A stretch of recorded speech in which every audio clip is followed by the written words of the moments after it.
What is up? What is up? What is up, folks? It's your main man JD in the building. What's going on? I hope everybody is good today. It's been a few days since we've been able to go live, so I am happy to be back and happy to hang out with you guys today. Since we have a little bit of a trailer breakdown stream to hang out and enjoy today. Been a busy day for me otherwise, but I am happy to be here right now. So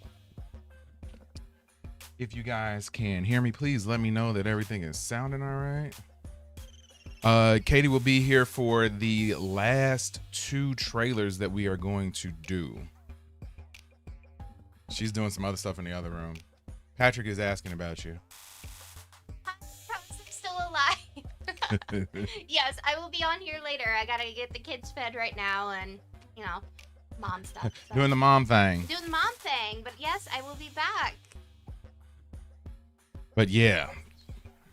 That's why I get like the paper, like I do it every time because they're super shiny.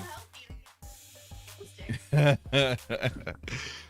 yes, we are reacting to and watching the trailer for Daredevil Born Again Season 2, Lanterns, the first season of Lanterns. We are going to watch a breakdown for the Scary Movie 6 trailer, which is awesome. And we are going to do The Boys Season 5 and also Euphoria Season 3. So yeah, should be fun tonight. Should be fun. Like I said, a little hangout stream tonight. I'm assuming that everybody can hear me well and everything is sounding good. I just want to know. But yeah, let's get the particularing real quick and get the what's ups out the way. So Rylan is in the building. What's up, buddy? Good to see ya. We got Patrick Wheeler in the building. What's up, buddy? Good to see ya. We got KRMB in the building. What's up, buddy? Good to see ya. If you guys are hanging out, please jump into the chat, say what's up. While you're here, hit that like button before we get things popping. Hit that like button, man. So I hope everybody's doing good. Yeah, I've already watched and reacted to the Scary Movie trailer. It's going to release in full this week. So what we're going to do today is like watch it. Okay, so here's the deal. This is why I have to do these things this way. If you guys, Patrick and KR probably remember these days, but Rylan, you're a relative newbie to this. But back in the day, I used to do like trailer reaction videos and like react to the trailers, like watch it and react to it in real time. But for whatever reason, as we've grown, now YouTube is all like particular about stopping our stream. So like one time, it was a few months back, it had to be like maybe like 4 or 5 months ago, I was doing my normal stuff and they like suspended the stream and everything because I was watching a trailer that got like copyright struck. So can't do that. So the only way to sort of get around that is to watch some some breakdown vids, and then we're going to talk about them. So that's a good way for us to watch them and hang out. It's not exactly watching it, but yeah, I do have like my own actual, me and Katie have our own actual reactions to all of these trailers that you're going to watch today, that are going to be showing on our regular channel and debuting at 3 or 4 p.m. every day this week. So you will be able to see those that way. Billie Eilish hates Scary Movie 6. Why she hate it? YouTube is on. Yeah, YouTube is a little crazy sometimes, man. I don't always understand why they do the stuff they do, but they do it, and there's nothing that I can do about it. So I just have to sort of try my best to circumvent the rules and regulations and do whatever I can to make sure that we are able to stay YouTube compliant, which is what we're going to be doing today. All right, let me get that up. Let me put this over here. And yes. All right, let's get this popping then, man. I think the first one we're going to do is the Lanterns trailer. So let me pull that one up and let me switch my screens. And you guys will get the flow of exactly how we're going to do this. So Big shout out to the folks over at Screen Crush. Love that channel. All these channels that I'm watching their videos tonight, I am subscribed to their channel. I'm a member on a few of them as well. And like I said, it's fair use for us to check these out and talk about them and discuss them as we go about the evening. So first up, Lanterns trailer breakdown. And this is by Ryan Airy over at Screen Crush. I can't talk. Get into this trailer. The trailer opens with Hal and John driving down the highway together. John says, "With all due respect, we've been training for what, 2 months?" To which Hal calls him. Okay, before we even get popping, what do you guys think of this trailer? Have you guys seen it already? Have you watched the actual trailer to Lanterns? I will. I'll have to say that if you see my reaction to this video, I dropped it earlier today. But yeah, if you've seen that reaction to it, I wasn't overly impressed with it. So I'm hoping that watching this will give me a little bit more background on it and make me a little bit more impressed, because just watching it the way I did, I wasn't really impressed with it. Substitute teacher. Which is true. Prior to the New 52 reboot of the DC Comics, John Stewart was actually just a substitute Green Lantern for Guy Gardner. Now wait a minute, how many Green Lanterns are there? There's like a lot. I mean, it's an entire Space Corps. Love Guy Gardner too. Got to see him in the Superman movie, played by Nathan Fillion. Like, pretty much stole the show. Like, to me, Guy Gardner's Green Lantern in that movie was one of my favorite parts of the entire movie. Like, and him and Mr. I can't think of his name. Not Mr. Incredible, not Mr. Fantastic, not Mr. Awesome. Man, see, I'm not up on my DC stuff, man. I got to get better. But yeah, they were definitely the best parts of that movie for me. Are tasked to patrol every sector of the known universe, so they need a big team. Anyways, John Stewart first appeared in the DC universe in the 1971 Green Lantern run and Green Lantern issue 87. James Gunn posted a teaser yesterday showing the cover of this issue along with a few other iconic Green Lantern runs that we'll discuss later. The comic takes place after Guy Gardner was injured and unable to continue his Patrick says, not sure because it's a joke that the writers left in and hurt feelings. That is kind of pathetic. It's grown up. It should know that the comedy is broken down. Yeah. Oh no, I agree. Yeah, Mr. Terrific. That's it, Mr. Terrific.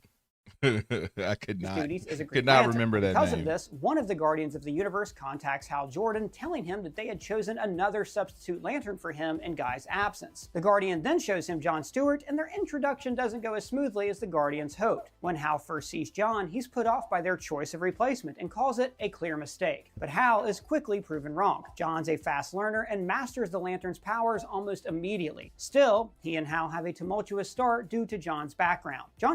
Now, this is one thing that I knew a little bit about, is that there are definitely multiple Green Lanterns.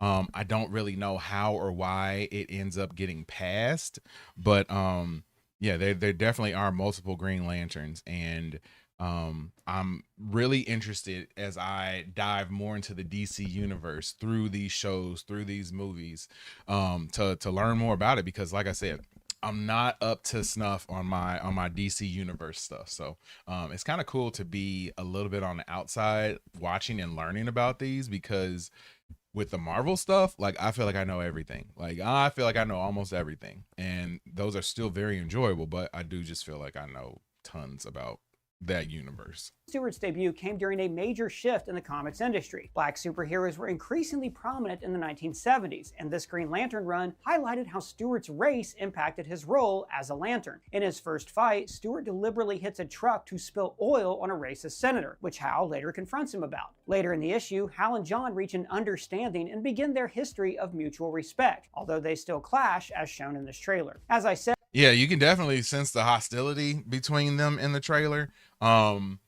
I guess, and I think I said it in my reaction, is that I didn't know if that was like something that's carry over from the comics or not, but obviously it is. And yeah, you can definitely feel the hostility between them. My one hope for the show, like I said in my reaction, is that I just don't want it to be one of those things where you have a show about superheroes that is like reluctant to be and show like their powers and how they are actually superheroes.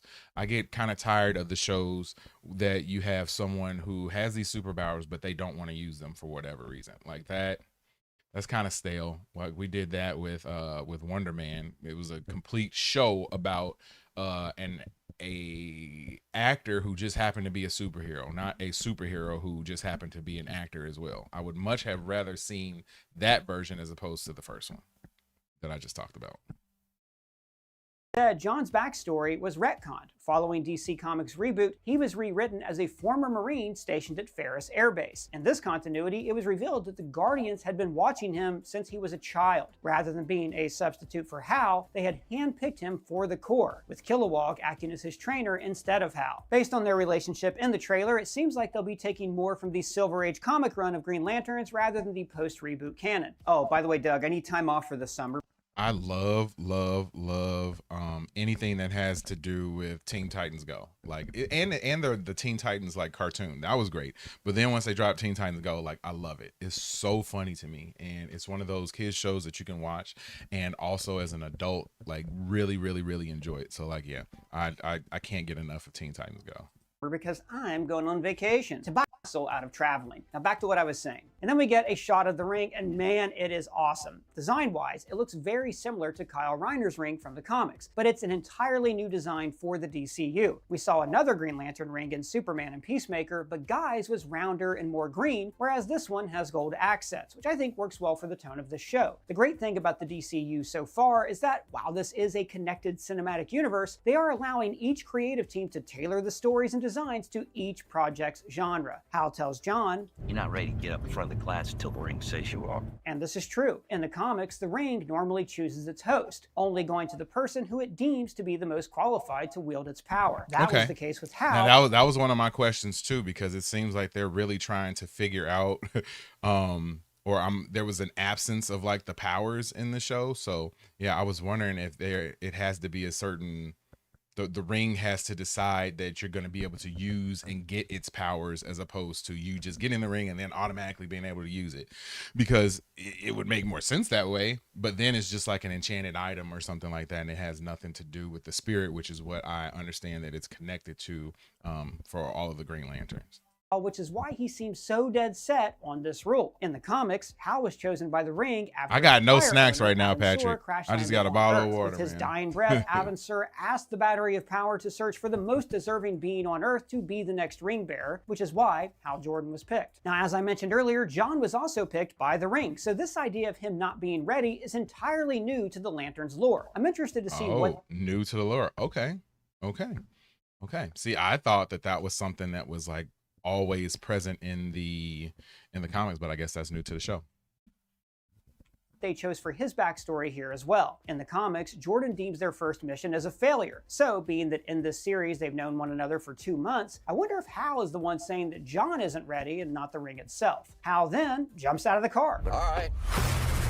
As a test for John, seeing if the ring will choose him at this moment. And this is so classic Hal Jordan. In the comics, he's a loose cannon. Prior to his time as a Green Lantern, Hal worked as a test pilot for the Ferris Aircraft Company and often got into trouble for crashing planes during unauthorized joy. Now, as far as I know, Hal Jordan is like the most famous sort of Green Lantern, and John Stewart is probably the second most famous. Is that correct? Any of you guys who are DC historians out there, let me know. Rides. Chandler really brings Hal to life in this trailer. We see how he respects his Lantern duties, but also isn't afraid to be rash and a little out there. And this scene also perfectly sets up the dichotomy between Stewart and Jordan. Patrick says it's money. It's all about how much money they have and are willing to spend. Yes, I agree. And I think you can craft a good comic book show without having like big budget, action spectaculars at all, in every episode, or, you don't have to do that. You have to be able to tell a good story too. But I really don't like shows like Wonder Man that there was very little action, and it was about a guy who was just pretty much reluctant to be a superhero. I don't want that story. I want somebody who, they might be reluctant in the beginning, but then they end up changing, and you see them, start to figure out their powers, all that stuff. That show just jumped around, and then by the end, he was fully formed and doing all sorts of crazy stuff, and we got no no explanation for how he was able to grow his powers. So they spent a whole bunch of time showing him trying to land a role in acting, but not enough time showing him like actually developing his powers. And that's one of the things that I didn't like. And I hope that they don't do something like that with this too. After Hal's stunt, John says, I could have died. to which Hal replies, You want me to train you? I'm training you. both Hal and John take their Green Lantern duties seriously, but John has always been less of a risk taker than Hal. Their lives before the Lantern Corps influence how the both of them fulfilled their... John comes off as very dry, man. Like I said, I don't know if he's like that in the comics, but he comes off as super dry. I hope that that's not his character the entire time. Like maybe a mix of Hal and John can be a good Green Lantern, but yeah, this I don't like either of them separate. So hopefully they kind of blend, their personalities blend together, and Hal can be a little less of a hothead and John can be a little bit more of a hothead. their duties as Lanterns. From his time in the Marines and his racial background, John is more disciplined and methodical, while Hal is always brash and fearless due to his time as a test pilot. After meeting the two, we then get into the plot of the show. Something is off here. I can feel it. Now, James Gunn has said several times the mystery of this show is going to tie into the wider DCU storyline and the Salvation prison plot that we saw in Peacemaker. Now, we don't get much insight in this trailer as to what the two Lanterns are investigating, but Hal's "I can feel it" line leads me to believe that it's something extraterrestrial. During our Peacemaker coverage, we theorized that Hal and John could be investigating a series of disappearances that are related to the alternate universe prison that they introduced in the show Peacemaker. That would make sense. I enjoyed Peacemaker season 2. I thought it was entertaining. I did not like the end. I didn't like how they ended that show at all. Like I felt like it was super hyped. Like, you know, even by James Gunn himself. Like it was crazy hyped. And then I feel like they did not deliver on those promises of an amazing finale, and that left a bitter taste in my mouth. So if you guys are interested in seeing how upset I was, please go check out our live stream, at least of the final episode, where we had a live stream watch party for Peacemaker season 2. Patrick says John Stewart, a college graduate and architect, was conceived by Adams to portray a better representation of black people in America, with Adams also diverging from the usual lighter coloring of black characters to depict him as dark skinned. Stewart's original design was based on actor Sidney Poitier. Okay, awesome. And he was one of the first African American superheroes to appear in DC Comics. That's awesome. I find it interesting though, now that you brought this context to it, Patrick. Thank you for that. First off, thank you. But after you bring this context to it, the fact that they chose an actor who was more brown skin as opposed to darker skin, as he was in the comics, is interesting. So I wonder if, you know, even though the character was designed to be, you know, darker skin, you know, when I think of darker skin, I think of somebody like Wesley Snipes or something like that. And this guy is a little bit more, you know, caramel complected. So on Salvation, that's where we build the prison. No, Mr. Secretary.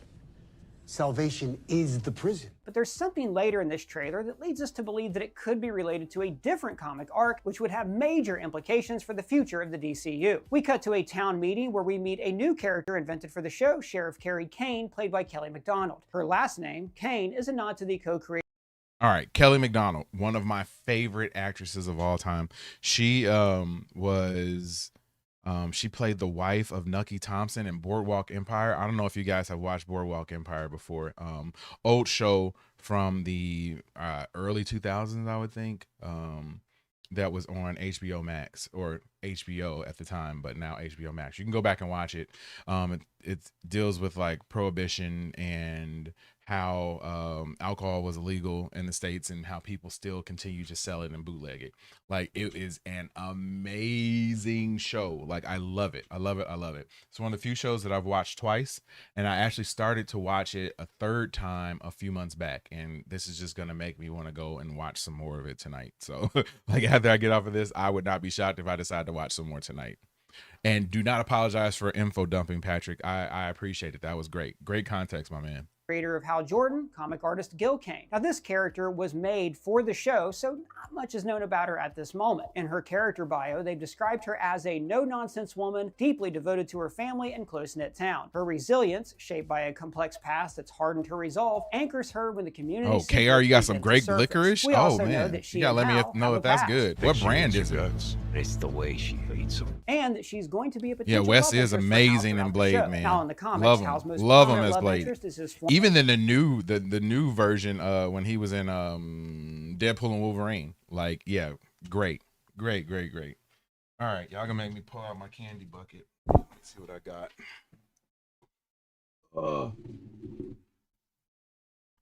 Gotta lean over and got the candy bucket. I'll just leave that right there. former boss and on-again, off-again girlfriend, Carol Ferris. Now, there's been no mention of her being in the show so far, so it's Local possible brand, that okay. Carrie All is good, taking her all good, place. man. We see Hal confront a couple of guys in a diner after what seems like a shootout, while Carrie says, "You're a big shot." we're meeting Hal towards what might be the end of his career. There's an ongoing theme in this trailer of John taking the mantle away from Hal, so it's quite possible that this show ends with Hal walking away from the Lantern Corps, which of course we've seen him do in the comics before. Then there's more footage of their investigation, this time at a football field, where it looks to be there's several bodies scattered around. Now, this setting could be a nod to Chandler's role in Friday Night Lights, where he wanted... Have you guys watched Friday Night Lights? Like, yeah, he is an amazing actor. I love them in Friday Night Lights. It's another one of the shows that I've watched completely. Love the movie, and then transitioned directly into the show after the show had already come out and was almost over. So I was able to like binge a ton of it all at once, and it is a great show. If you care about American football at all, it's really cool to see. Great character study on the players, and also a coach and his devotion to the team. An Emmy playing the coach of a high school football team. Clear eyes, full hearts, gambler. We then get more banter between the two lanterns, This is a stupid plan. That's stupider. once again showing the difference between these two heroes. Although they both share the mantle of Green Lantern, all lanterns have their own quirks and personalities, as we saw with Guy. That haircut should be against your vows. That what should be what? I'll have you know 348 chicks say otherwise. There's a shot of The best part of that movie. Yeah, if you watch it right now, please hit that or smash that like button. Hit that subscribe button, man. We are at 1,233 subscribers, and I think we've been in there for like 3 days. I need some more. Sub to the channel. another field with what looks like an entrance to a farm with a huge crater in the middle. Over the crater is a broken sign reading "Study the Past," which ties in perfectly to the theme of this series. This show follows John becoming a Green Lantern, literally studying the past as he learns to become as powerful a hero as Hal is. Now, I should also note that this plot line of two Green Lanterns on the road seems inspired by the incredible comic run of Dennis O'Neil and Neil Adams when Green Arrow takes Green Lantern on a road trip to teach him about America. Basically, he says that Green Lantern spent so much... Yeah, KR, you hate Guy? Oh man, like I said, he was the best part of the movie for me. Him and Mr. Terrific, man. The best. Like, I love his sarcasm. And I know when I first saw the movie, I was like, I don't know. I'm not sure. I'm not sure if I'm going to enjoy Nathan Fillion's portrayal of this character. Granted, I didn't know a lot about the character, but I just saw his look, and I was like, if this guy's just going to be a joke and a jerk, I'm not really feeling it. But it turned out that that jokiness and that jerkiness was like completely on brand in that show or in that movie. So like, I loved it. Loved every second of it. Like, I felt like he stole every scene that he was in. Yeah, you could probably catch some highlights on YouTube. I don't know if I suggest to anybody to really watch that Superman movie over again. Like, it wasn't all that to me. I know a lot of people liked it, but it wasn't all that to me. I think I went into it with some crazy high expectations too, and a lot of people also had high expectations, and I didn't feel it. time and space, he's lost touch with real people on the ground. It was a groundbreaking series, and it could be that Hal is doing the same thing here. He wants to see how Jon Stewart reacts in human circumstances before he can trust him with the responsibility of dealing with giant cosmic problems. And then we get the suit reveal. Now, it's hung up in a closet, so it might not be the suit, but it's a suit and it looks great. While it's not as green as fans wanted it to be, the design is very similar to Hal's suit in Green Lantern. Yeah, I got no problem with the suit. Another one of the comments that Gunn posted on his story. In that comic, Hal and Jon team up to save the universe from an invading alien force. Perhaps something similar is threatening this town, calling the Lanterns to come to their aid. And we see this suit, as Jon says, The Green Lantern's oath is to protect people. which is true, but it's a very abridged version of the oath. The words that every Lantern must say before they are initiated into the Corps are, say it with me everybody, in brightest day, in blackest night, no evil shall escape my sight. Let those who worship evil's might beware my power, Green Lantern's light. Very good, which we first saw all the way back in the first Lantern appearance in Showcase issue 22. And see, like all this stuff I don't know. Like all this stuff I do not know, man. And it's cool to learn about it. So that's why I love these channels and watching these types of breakdowns. Like this is stuff, like the reason I'm doing this stream is because I hadn't streamed in a while, and it's kind of hard to, like, there aren't a bunch of TV shows out right now. I need to get back to streaming a few of the ones that we've started. But one of the reasons why I decided to do this is especially for this trailer in particular. It's the second most popular trailer that's out right now. And then on top of that, I don't know as much, so I rely on channels like Screen Crush to break things down, and I think that it's fun. Like I would watch this normally anyway, so to be able to come on stream and then talk about it with you guys while we watch it, like that's fun to me. I hope it's fun for you guys too. I hope this, you at least get something out of it. A no vacancy motel sign, but the lights are dimming in and out, only leaving the O in motel and the airco in air conditioning. Now, this could be a reach, but I think this is a nod to Oa, the planet that's home to the Guardians of the Universe and the Green Lanterns. Jon then tells Hal, We both know I do a better job of this than you.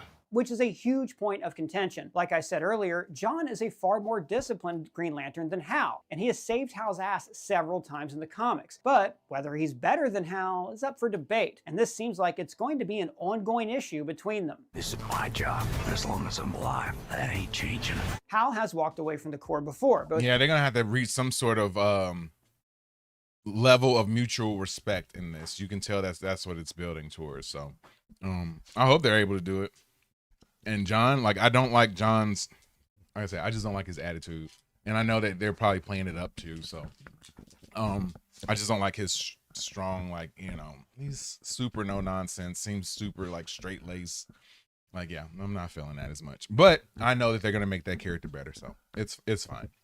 Both willingly and unwillingly when he was possessed by Parallax. So it's not unlikely that we see Hal incapacitated by the end of the series. Okay, cool, Rylan, man. Become the Spectre. I was wondering that so too. We see Hal walk along the football field, stepping in something red. Now this is probably blood from the bodies we saw earlier, but it can also be remnants of the Red Lanterns. The Red Lantern Corps is an evil, rage-filled sector of the Lantern Corps run by the alien Atrocitus, who has sworn revenge against the Lanterns. Now, Atrocitus has not been formally announced in this show, but we're speculating him to be revealed as Anton, played by Paul Ben Victor in this series. Anton is said to be an extraterrestrial devoted to exacting vengeance against those who wronged his people, which frankly sounds a lot like Atrocitus. We then see a series of action shots, people riding horses, Hal and Jon investigating. Oh yeah, there's definitely going to be a fight between the two guys. I know that that's going to happen. Oh, and it looks like we got another subscriber. So let me pause this real quick. Whenever we get subscribers on this channel, we like to celebrate you guys subscribing. So thank you so much for subscribing, and I appreciate it. But we like to do a little bit of a dance party too. Thank you so much for subscribing to the channel. Number 1, 2, 3, 4. That's what I was looking for. I love it. Thank you guys so much for subscribing to the channel. Let's get those dance emojis up in the chat. Thank you so much for subscribing to watch stuff with us. I truly, truly, truly appreciate it. which could be a flashback of Hal or just a nod to his past as a fearless test pilot. And then we get a peek at some of the powers, with Hal launching off into the sky. Now, this isn't the first time we've seen someone fly in the DCU. It's not even the first Green Lantern we've seen fly. But I think it's really interesting how they portray the differences between those with similar powers. In Superman, every time he flew, there was some weight to it, like he was launching off. We even got sonic booms when he flew. But Hal glides into the sky because he's not the one flying. He's commanding his ring to carry him. Then John holds the Green Lantern battery that charges their power rings. Okay. Now, this is a smaller version of the central power battery on Oa that gives the Green Lanterns their I did not know that's what those were. Like, I knew that it was a lantern, but I didn't know that that was where they would sort of recharge their power. So that's cool to learn. power. It connects to the willpower from every being in the universe and converts that power into the energy that runs through the Lantern's rings. After John tells Hal, Your time is up. the trailer shifts to focus on him. He bashes in a window, runs down a highway, and gets attacked by what looks like an extraterrestrial staple gun. It emanates some type of yellow energy, so I wonder if this is our Extraterrestrial staple introduction gun, to the huh? Yellow Lanterns, or if some human discovered the one weakness of Green Lanterns, the Yes, color the yellow. show comes the Yellow out in Lanterns are August. fueled by fear, which is the direct opposite emotion that fuels the Green Lantern's willpower, so it's their one true weakness. All it takes is the color yellow? Yeah, I mean, the first Lantern's weakness is wood, so this is kind of an upgrade. And then finally, John asks about the other Lanterns, Have you ever talked with the other Lanterns? with Hal replying, I'm the only human, they're aliens. and that's not entirely false. Out of the 7,200 members of the Green Lantern Corps, there's only ever been about a handful of Green Lanterns from Earth. It's interesting that Hal says that he's the only human, though, as it's rumored that Guy will be appearing in some episodes of this series. Hal then says, One of them's a f***ing squirrel. which is a reference I love the fact that Guy is going to be in this show.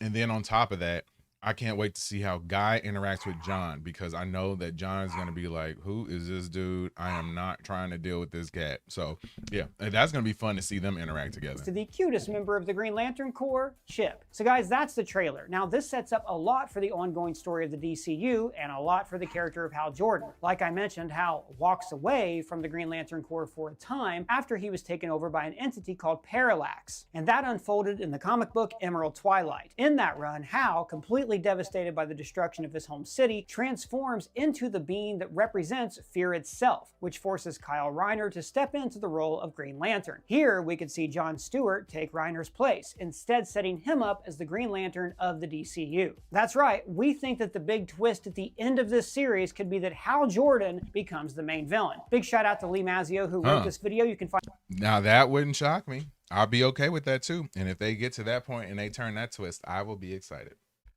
I will be excited. So, are you guys excited for the Green Lantern show? If you are, please let me know. That's a little bit of a breakdown courtesy of the folks over at Screen Crush. Thank them so much for allowing us to check this out and watch and react to it in real time, as they did, and did an excellent job of breaking down the trailer.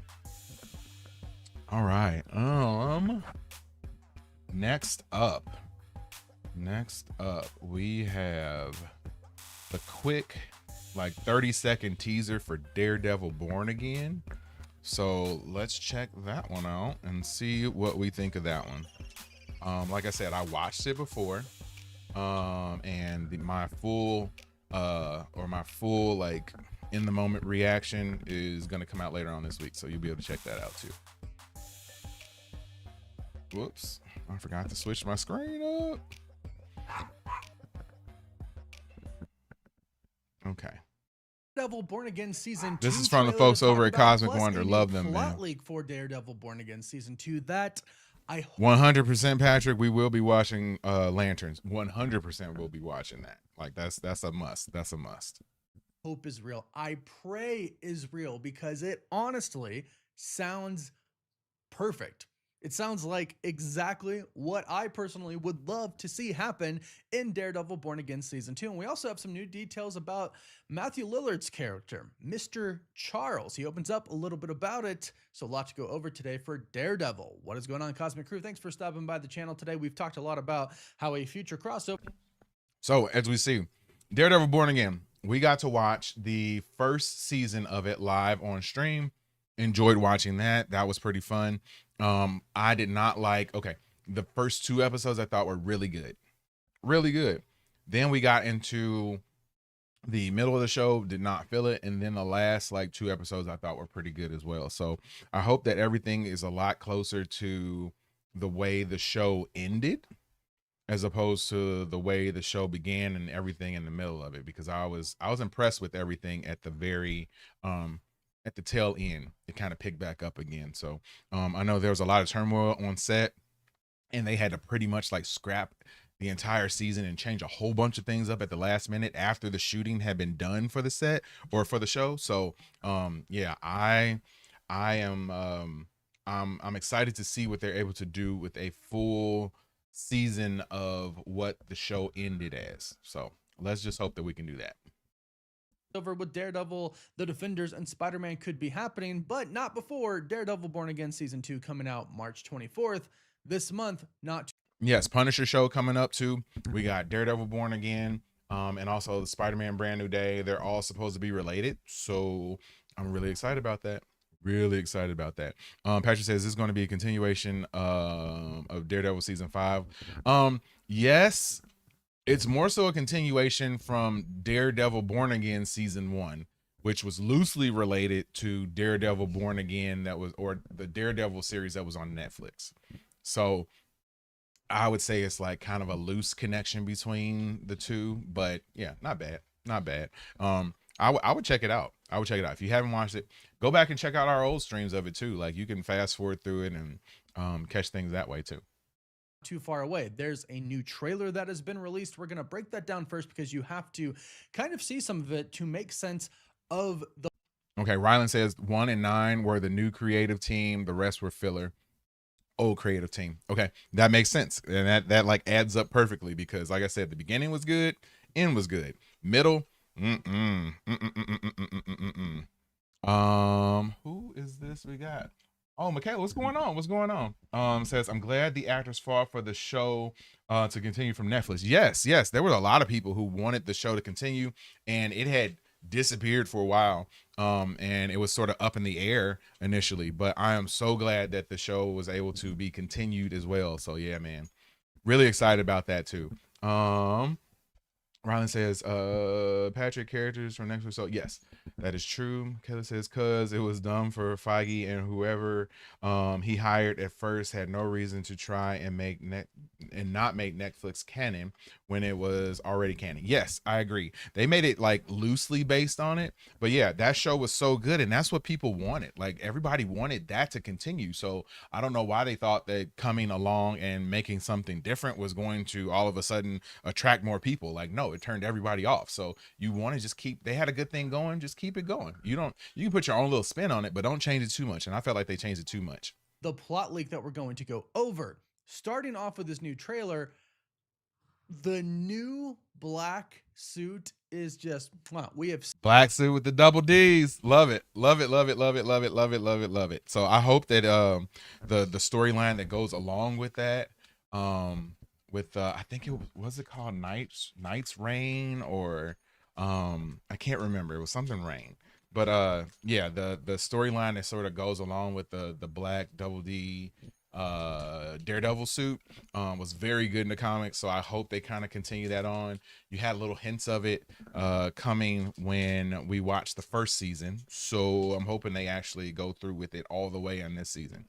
Seen it in leaked photos before, but now he busts it out, and he even spoke with Brandon Davis about what the suit kind of means. And yes, it does represent sort of a different Matt Murdock / Daredevil. This is what he had to say in an interview. See yourself Put some D's on it. Yep. Yeah, I think it does. Yeah, you carry yourself slightly differently. And what does the suit mean to Matt? Well, it changes, and it changes significantly in this season. There's a reason why it's black. There's a reason for that, which is cool. So there's a reason. I like that there's a reason behind it. Yeah, there was a yellow one as well. Yellow with some red on it too. And She-Hulk, Daredevil actually appeared in there. I don't know if you saw that show. Not very good, but if you watch that, Daredevil also appeared in that show. And in that show, he had a sort of version of the yellow and red Daredevil suit. But I think most people try to just forget about the She-Hulk era of Daredevil and She-Hulk in general. Even though She-Hulk is a great character in the comics, I think some of that stuff was a little bit too corny and did not go over well. So I hope they're able to redeem She-Hulk at some point because she's an awesome character. That it is specifically black there, and it's a cool reason, he says. Now, in the comics, the black and red suit, this was from the Shadowland storyline. And no, I don't think they're really adapting kind of a page for page here because I don't think he's possessed by the beast of the hand. We do know, or at least some things say, that the hand is going to play a part. Once She-Hulk and what was it, Megan Thee Stallion were twerking, like I was done then. I was done. Like it was a bridge too far. Like you can try to be funny, but like that was just dumb. In this, which also, you know, they're gonna be in Spider-Man Brand New Day, so more connections there, the street level connections in the MCU. I'm loving this. But in the comic storyline, Daredevil fully embraces big shout out to the Cosmic Wonder, man. Love that channel as well. And he actually abandons the no-kill rule. Now, we kind of saw some of that happen in Daredevil Born Again season 1, where he pushed Bullseye off of the rooftop. Yes, and I know a lot of people don't necessarily like it because Daredevil is sort of meant as a bit, just a tiny bit of an allegory for Batman, and Batman of course has a no unalive rule, and Daredevil kind of has one as well. But yeah, that was one of the best parts of that first season was after, you know, everything that happened with Foggy. You know, he had Bullseye and he was just so mad. And like he was mad, but he wasn't like raging or yelling. He was just mad and he just like tossed him off. And like I respected that. Like you took out his best friend, he was gonna take you out. And I was cool with that. Now he didn't kill him, but I think we could all probably agree AR says it had its moments. Right after he killed Foggy. Yeah, maybe a little bit. If you're here, maybe a little bit. I just wasn't feeling it, man. I didn't like him hooking up with her in that show either. Like it just felt out of place. And then like after it was over, he was like walking home with his suit in his hand. Like it was just goofy. It was goofy for no reason. Like you can make a funny show, you can make it ironic, you can have him break the fourth wall all the time like she does in the comics. That's fine, but they could have done some other things with it, I think. And I think that the writing could have been a little bit better to make her a little bit more serious.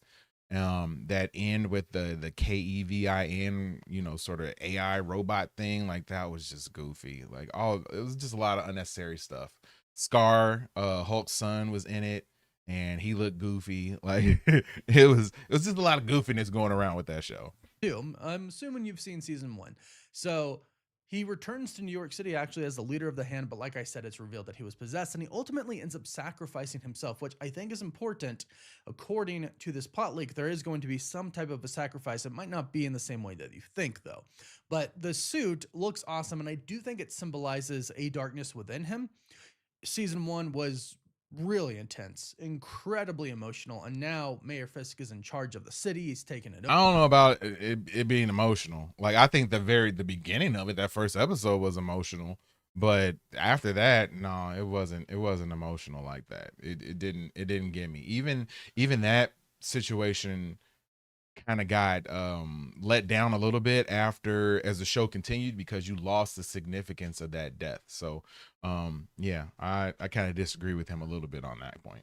Over, he's got the anti-vigilante task force, and at the end we found out that Daredevil did like Kingpin in it though. Force of his own. Kingpin's character is great. His own, and Jessica Jones is back, and I cannot express how excited I am for that. So in this trailer, now that I am excited for too. I hope they keep Jessica Jones the same way that they had her on a Netflix show. I loved her sort of sarcastic, slightly drunk, just, you know, she was just she was an imperfect person who had these superpowers, and I enjoyed that character. I love that show. The Purple Man in that show was amazing as a villain too. I just wanted him to continue going on too. So yeah, but if you haven't watched Jessica Jones on Netflix, please go back and do that. Iron Fist show, not so much. It was okay, not that good. Luke Cage show, excellent again. And yeah, the Defenders series was pretty good too. She says, it's gotten out of hand. Can you stop him? And it shows Fisk, and it shows the two of them fighting together. There's a lot of really cool scenes in this, including a scene of Bullseye throwing up some forks and some knives. Now, from what we know, Bullseye and Daredevil work together. in this.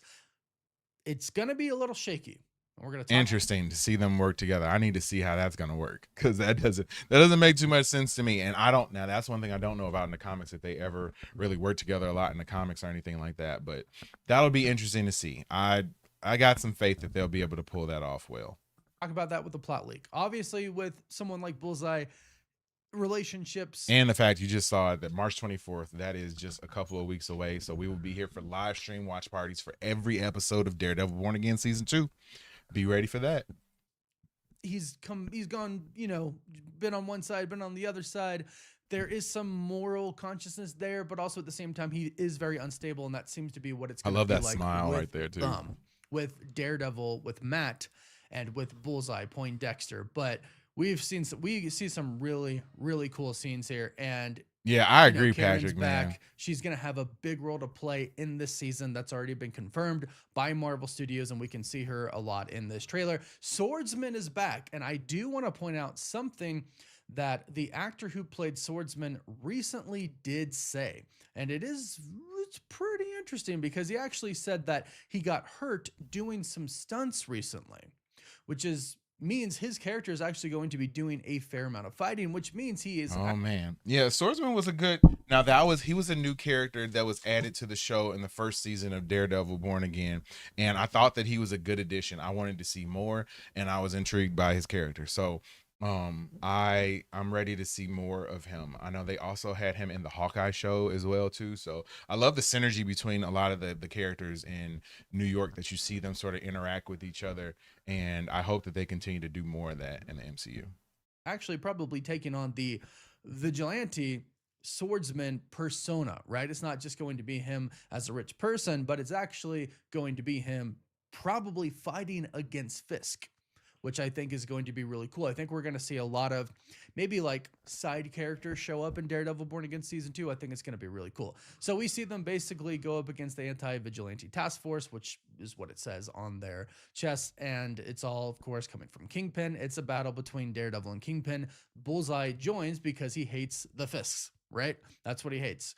Christian Ritter, Jessica Jones is kicking people around. And it does look like Daredevil is a little more brutal, but he's still held back. He's not trying to kill anybody.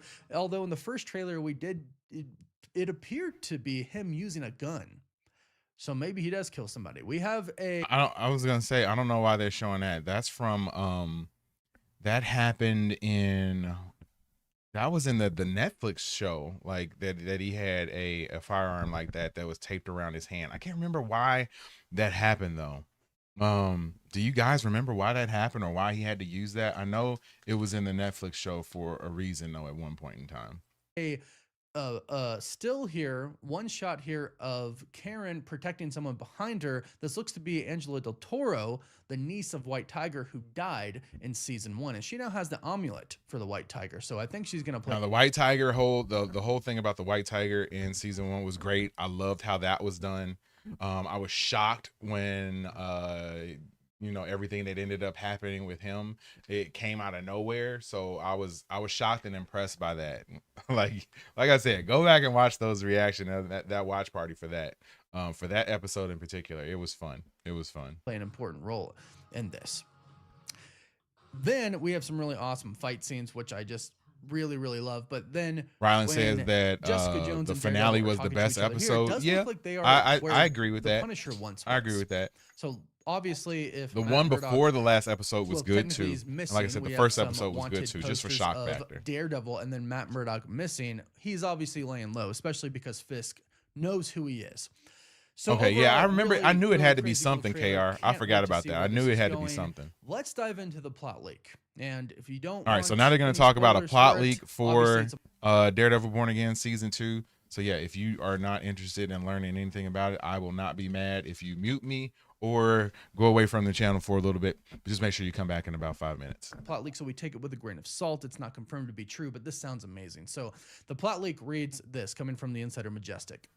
Matt Murdock is on the run, recruiting his own army of vigilantes alongside Karen Page as he searches for ways to expose Mayor Fisk, whose authority is increasingly undermined. Oh, had to look it up. All good, man. Thank you. Daredevil and Kingpin play chess trying to uncover each other's weakness and expose them.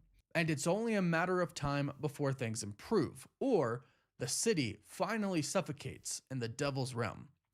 Daredevil and Bullseye will join forces against Fisk, but Dex will unleash his madness and Alliance will end.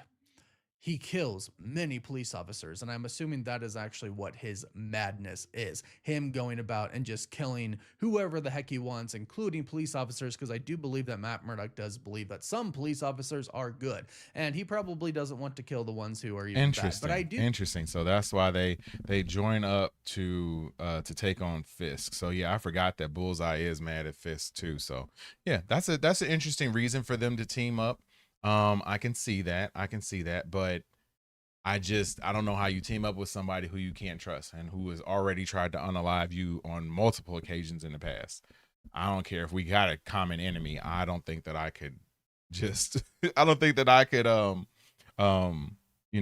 let that go, even if we do have somebody that we share that we both don't like. I do think because of the suit, he's going to go back and forth between how he feels about I'm assuming Vanessa will be in it. She was a big part of the Netflix show. She was a big part of season 1 of Daredevil Born Again. So I'm assuming that she's going to be in this one as well.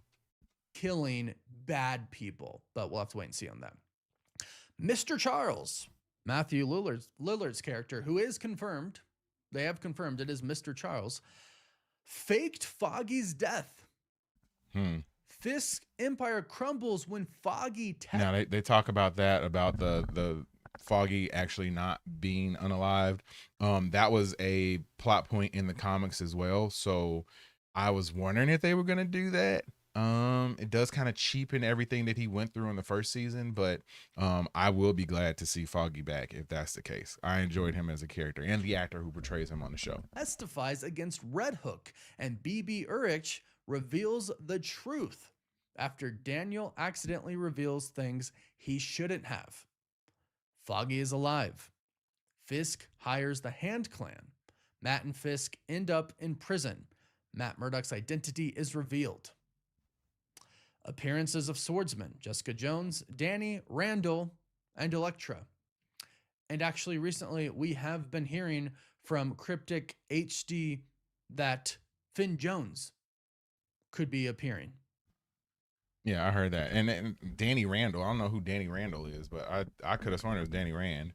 But yeah, to see them come back in it, that would be cool. I hope that Mike Coulter is back as Luke Cage as well. Like I would love to see them sort of end the season with the Defenders sort of like restarting, or at least giving us a tease of them restarting. He says, yes, I heard he will return / be teased in Daredevil Born Again season 2. So maybe Finn Jones doesn't show up in season 2. Maybe he shows up in season 3. Maybe he's just teased in season 2, or he could show up. Who knows? But this is actually insane. The Hand gets in there, and again, for Spider-Man Brand New Day, it said we know the Hand is going to be in there, and it's said to be ran by Tombstone, but it's also said that Tombstone has a boss. He is working for someone else as well. Fisk. Kingpin? Yeah, of course. I'm just saying, of course. It sounds like they're setting it up pretty well for Kingpin to be a Spider-Man villain and us have this big crossover event with these street level teams in Spider-Man. We learn more and more about this every day. So Matt and Fisk. Now, if they do end up teaming up, I don't know when that's going to be. Like, we got Doomsday coming out, then you got Secret Wars. With everything changing after Doomsday, I don't know when you can fit in these guys all teaming up together. Like, that doesn't make sense to me. So I don't know. They're not going to put them in the movie and make them a huge part of the movies. So I don't know when they would be able to get together to team up. Interesting. I mean, it looks like they're laying the groundwork for it, but we might be talking 5 years from now at this point. In prison, and that's the sacrifice I think that they might adapt in this. So when the Shadowland story, when we were talking about the Shadowland story, we talked about sacrifice. I think this is the sacrifice that Matt ends up making. He ends up in prison to put Fisk in prison. Now, obviously, we know both of them aren't going to remain in prison, especially Kingpin gets out of prison a lot.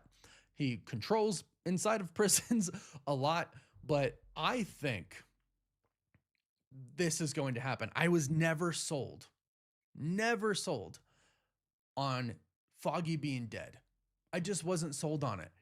I won't say that I wasn't sold on it. I more so feel like that it was kind of wasted, but I don't think that I won't say that I thought that he was actually gone, but then like I said, knowing the comics and having read them in the past, I know that they've done a plot before where he sort of faked his unaliveness. So yeah, it makes sense that they're gonna go through with that. Did kind of give up hope as we got more and more into Daredevil Born Again season 1. You know, that's just, I kind of accepted it, but I don't know. A part of me was always holding on, believing that Foggy wasn't actually dead. And again, Karen's going to play a really big role in this, and Foggy returning to testify actually would be so cool. Now, going back to Matthew Lillard's character, Mr. Charles, actually being the one that saves him and kind of hiding him, this is what he actually had to say. Yes, Patrick. Shaggy. I just now saw that. Yes. He said, Dario brought me in to play Mr. Charles on Daredevil Born Again, who's like a CIA spook. He's a guy that controls power from afar. He helps nations rise and fall, but he's very clandestine, so he's not seen, really. He is not impressed by the powers of Vincent D'Onofrio's character Kingpin at all. He and I get into this really delicious struggle over power. It's good. It's fun. Interesting. That's what Matthew Lillard had to say about his character. So coming from him directly. So cool to see Matt playing another serious character, man. Great actor. And he's not impressed with Kingpin's no more Shaggy, which is very interesting. So maybe he has been behind the scenes, again, clandestine, unseen, kind of playing chess, moving some pieces around. And one of those pieces could be Foggy based on this plot leak, which I think would just be so cool. Again, it's a plot leak. We take it with a grain of salt. If Foggy comes back alive, I'm still going to lose it. I think he needs to. I think I'm really... All right. Awesome video, man. Awesome breakdown of that one as well. So yeah, it was fun watching that trailer for Daredevil Born Again Season 2. Like I said, I have my regular reaction going up this week, so be on the lookout for that. All right, what we got up next? We're gonna do Scary Movie 6 up next. And the video that I'm watching on that is from 3C Films, and they do every reference that's in the trailer. So yeah, man, I'm a huge fan of the Scary Movie franchise. Love all of them. I think, and I say it in my review or my reaction to the trailer, but I feel like these movies are needed right now. We need some levity, we need some comedy, and I feel like these guys are going to be able to bring it. When I first heard that the movie was in development, probably like a year and a half ago, I got really excited then.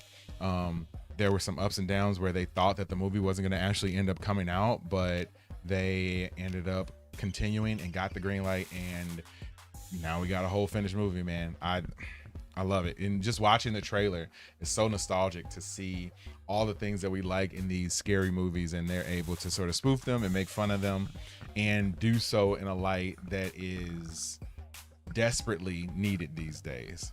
Right. Speaking of Matthew Lillard, right? He was great in Scream, man. He was great in Scream. All right, let me switch my screen up and we will get into this one.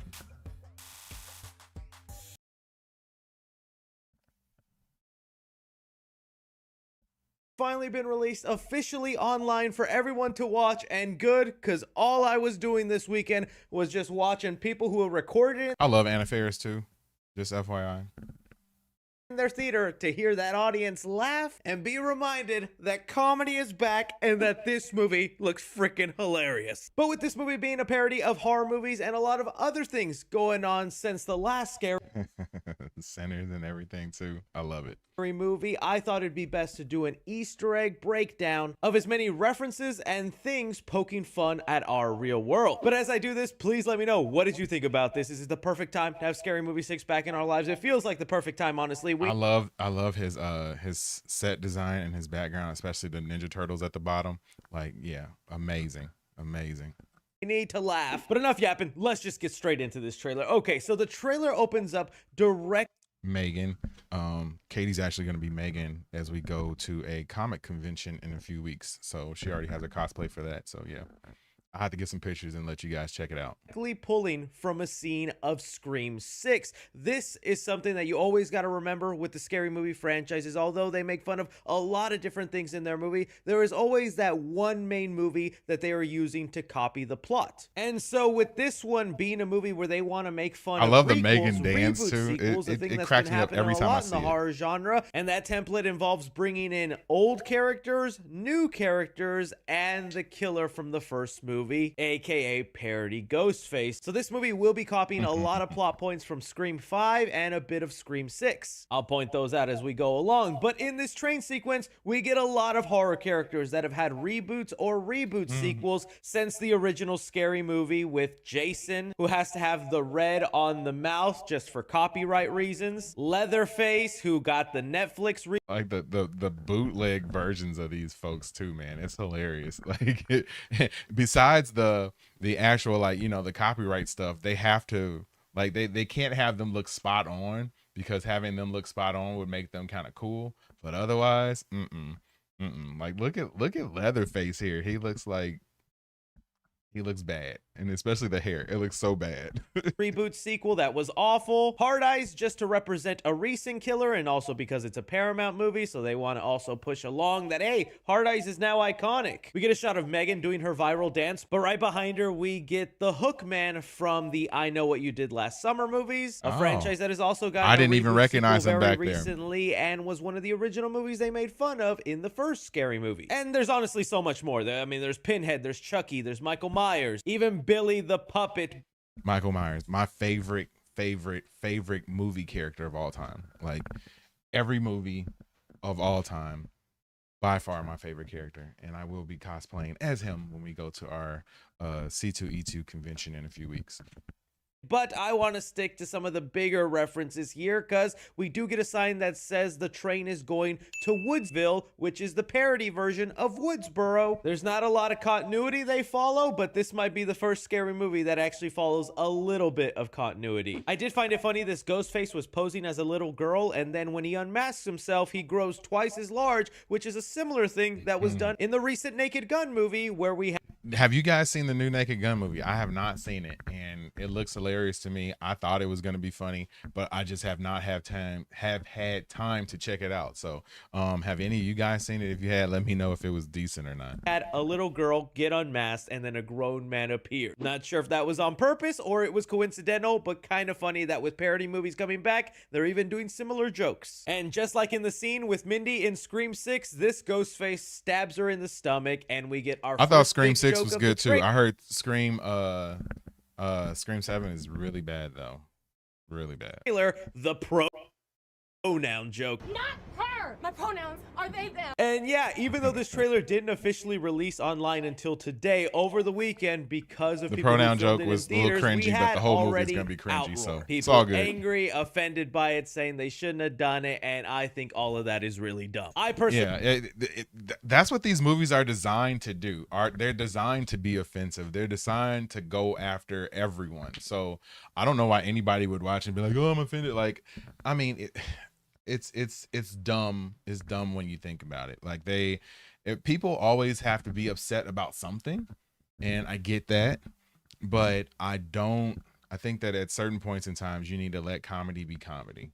I hope they have like a crazy Karen in this. Like, speaking of Karen, there is a video game that just came out where you get to play as a Karen and like wreak havoc in like this mall. Oh man, if you haven't seen that before, please go check that out. It's on Steam right now. I haven't downloaded it or anything like that, but I did see the trailer for it. Don't think anything is off limits, especially a franchise like this where their roots are embedded in offensive, crude humor, as long as there's a genuine joke. The layers to this joke make it work where it doesn't feel like they're just trying to offend people. In fact, this character is named DEI, and that is a term that stands for diversity, equality, inclusion, something that some people have been trying to get rid of. You can even see she's holding a sign where she most likely got back from protesting of a book banning, because it says here, stop banning books. So to me, this character's whole purpose is to be making fun of all these little things, man. Like I watched the trailer and laughed at it, but to like stop and look at it scene by scene, it's great, man. It's great. Well, Katie plays some of what? Extreme Some of what, activism. Patrick? It's going to be the annoyingly politically correct person in the movie, and they'll be making jokes at that because Hollywood has gotten very KR is good. That Okay. also, I'll go check and that. since I'll it's check it supposed out, to be man. parodying Mindy, I like the Jasmine original Naked Savoy Gun Brown, movies. who plays that character in real life, also goes by they them pronouns. So like, there's a lot of layers to it, and it's not a simple just dumb joke. We then quickly cut to a shot of Marlon Wayans, who says he's back, who's clearly streaming next to popular streamer Kai Cenat. They even have a crazy wheel of challenges behind them, like eat a cock. And that's one thing that I don't like. Like I don't really like the like super hardcore IRL streams and people doing all these weird stunts, and they try to make it seem like that stuff is real. It is so scripted. I feel sorry for all those people who believe it and think that they are real. Like it's dumb. I feel sorry for folks who think that stuff is real. I mean, I respect the hustle, like Drewski, Kai Cenat, like I respect all of them. Like, go ahead, do your thing, but just not my vibe. Not my vibe. I don't know if he's gonna play that game or not. That would be funny though. That would be funny. Cockroach, drink till you stink, and my personal favorite that I'd like to do, truth, dare, or gay shit. I'm taking gay shit every time. Now, look, I get some people are annoyed and not happy Kai Cenat is in this. Admittedly, it does take me out when an internet celebrity is in here, but if it's a 10-second, 15-second cameo, I won't mind it. And this is also another level of parodying that I'm iffy on, but I'm willing to see how it goes, because it's not just making fun of horror movies, it's making fun of how pop culture and our world has changed, and streamers are a big part of how some people consume stuff. And anybody who hates streamers, this Whatever. Don't be all, well, I'm a streamer, so they can't make fun of streamers. Like, you know, they should make fun of streamers because some of that stuff is stupid. scene is most likely going to be making fun of how stupid and idiotic they can be, so it's not really like it's praising them. Oddly enough, it's kind of an updated version from the rap scene in the original Scary Movie of just a couple of friends getting high and hanging out. What does that evolve to in our time? Couple of friends hanging out and streaming. We then get a shot of Greg, who you might know having a baby dick. He ended up becoming a cop, and I believe he's most likely talking to his son, who from their appearance is an obvious parody of Dylan Minette's character from Scream 5. They gave him the same blonde highlights and everything. And so again, here's a perfect example of bringing in old and new people and making fun of reboot sequels. We get a shot of a character named Tuesday, who's a parody of Jenna Ortega's Wednesday, even wearing the same color sweater that Jenna Ortega's Tara was wearing in the... What was all the reason? And I never got into the whole reason behind the Scream series sort of being stopped to some degree. I know that there was a bunch of drama going on behind the scenes with like Jenna Ortega and some of the other folks that are in that movie. I never really figured out or really cared to invest to find out what was going on. I just know that the one that just came out is like being horribly reviewed. So I don't know if I'll be checking that one out anytime soon. Or if any of you guys seen it, let me know if it's halfway decent or not. The opening of Scream 5. Naming the character Tuesday, though, I think is hilarious. They've always been known to do stuff like this. With like the first Scary Movie, they had someone that was supposed to be making fun of Sarah Michelle Gellar, but because also in real life she had a popular show named Buffy, her character in Scary Movie 1 was named Buffy. It's crazy that parody movies have these traditions and callback jokes, and they're able to pull them off organically in Rupert this Grint movie. has a We kid then called move on Tuesday. to Really? a house that is Wow. heavily guarded, with the door opening and finally revealing to us Anna Faris as Cindy. And my goodness, I cannot tell you how happy I am to see Anna Faris back in this role. To me, this is one of the funniest characters in movie history. Saying this respectfully, she has the perfect mannerisms of just a dumb blonde, and the way she delivers lines, says jokes, always Anna had me Faris on the is floor great, man. laughing throughout the Scary Movie franchise, and bringing her back just feels like Tobey Maguire coming back in a Spider-Man movie. I don't That's know how about that, deep it bro. is for me. I don't know if she's it's that clearly good. going to be parodying Jamie Lee Curtis as Laurie Strode from Halloween 2018, a reboot sequel, and this makes such perfect sense within the story. Jamie All Lee these Curtis years is a later, legend she's too, though. Paranoid, she's lost. Jamie Lee Curtis is a legend too. I love her in all the Halloween movies, even in the new ones. Like, I don't know if you guys have seen all of those. Of course, I've seen them, but even in the new ones, she's great. She plays a great character in there. fucked up just like Jamie Lee, except I think this is a much funnier version because I felt it was a little exaggerated in Halloween 2018, and here they can make fun of that exaggeratedness. I do see some people confusing it and saying this is actually a reference to Final Destination Bloodline, since that also had a crazy lady who had surrounded her house and stuff. And while maybe they could be, this is definitely mostly a Halloween 2018 reference. But she opens the door to her daughter, who I believe is supposed to be named Sarah, and her boyfriend, who are again supposed to be copycats of Sam and Richie from Scream 5. It looks like Ghostface will be targeting her, and she'll be going to her mother for advice, and she has faced this killer before, and they have to solve the mystery. There's even hints in the trailer that their relationship is a little rocky, because when we get to the Terrifier section where they parody the moment from Terrifier. Have you guys seen the Terrifier movie? Or any of the Terrifier movies? I saw the first one and I loved it. Saw the second one and I thought it was saw the third one and it was better than the second one, but still not as good as the first one. But like I do love them.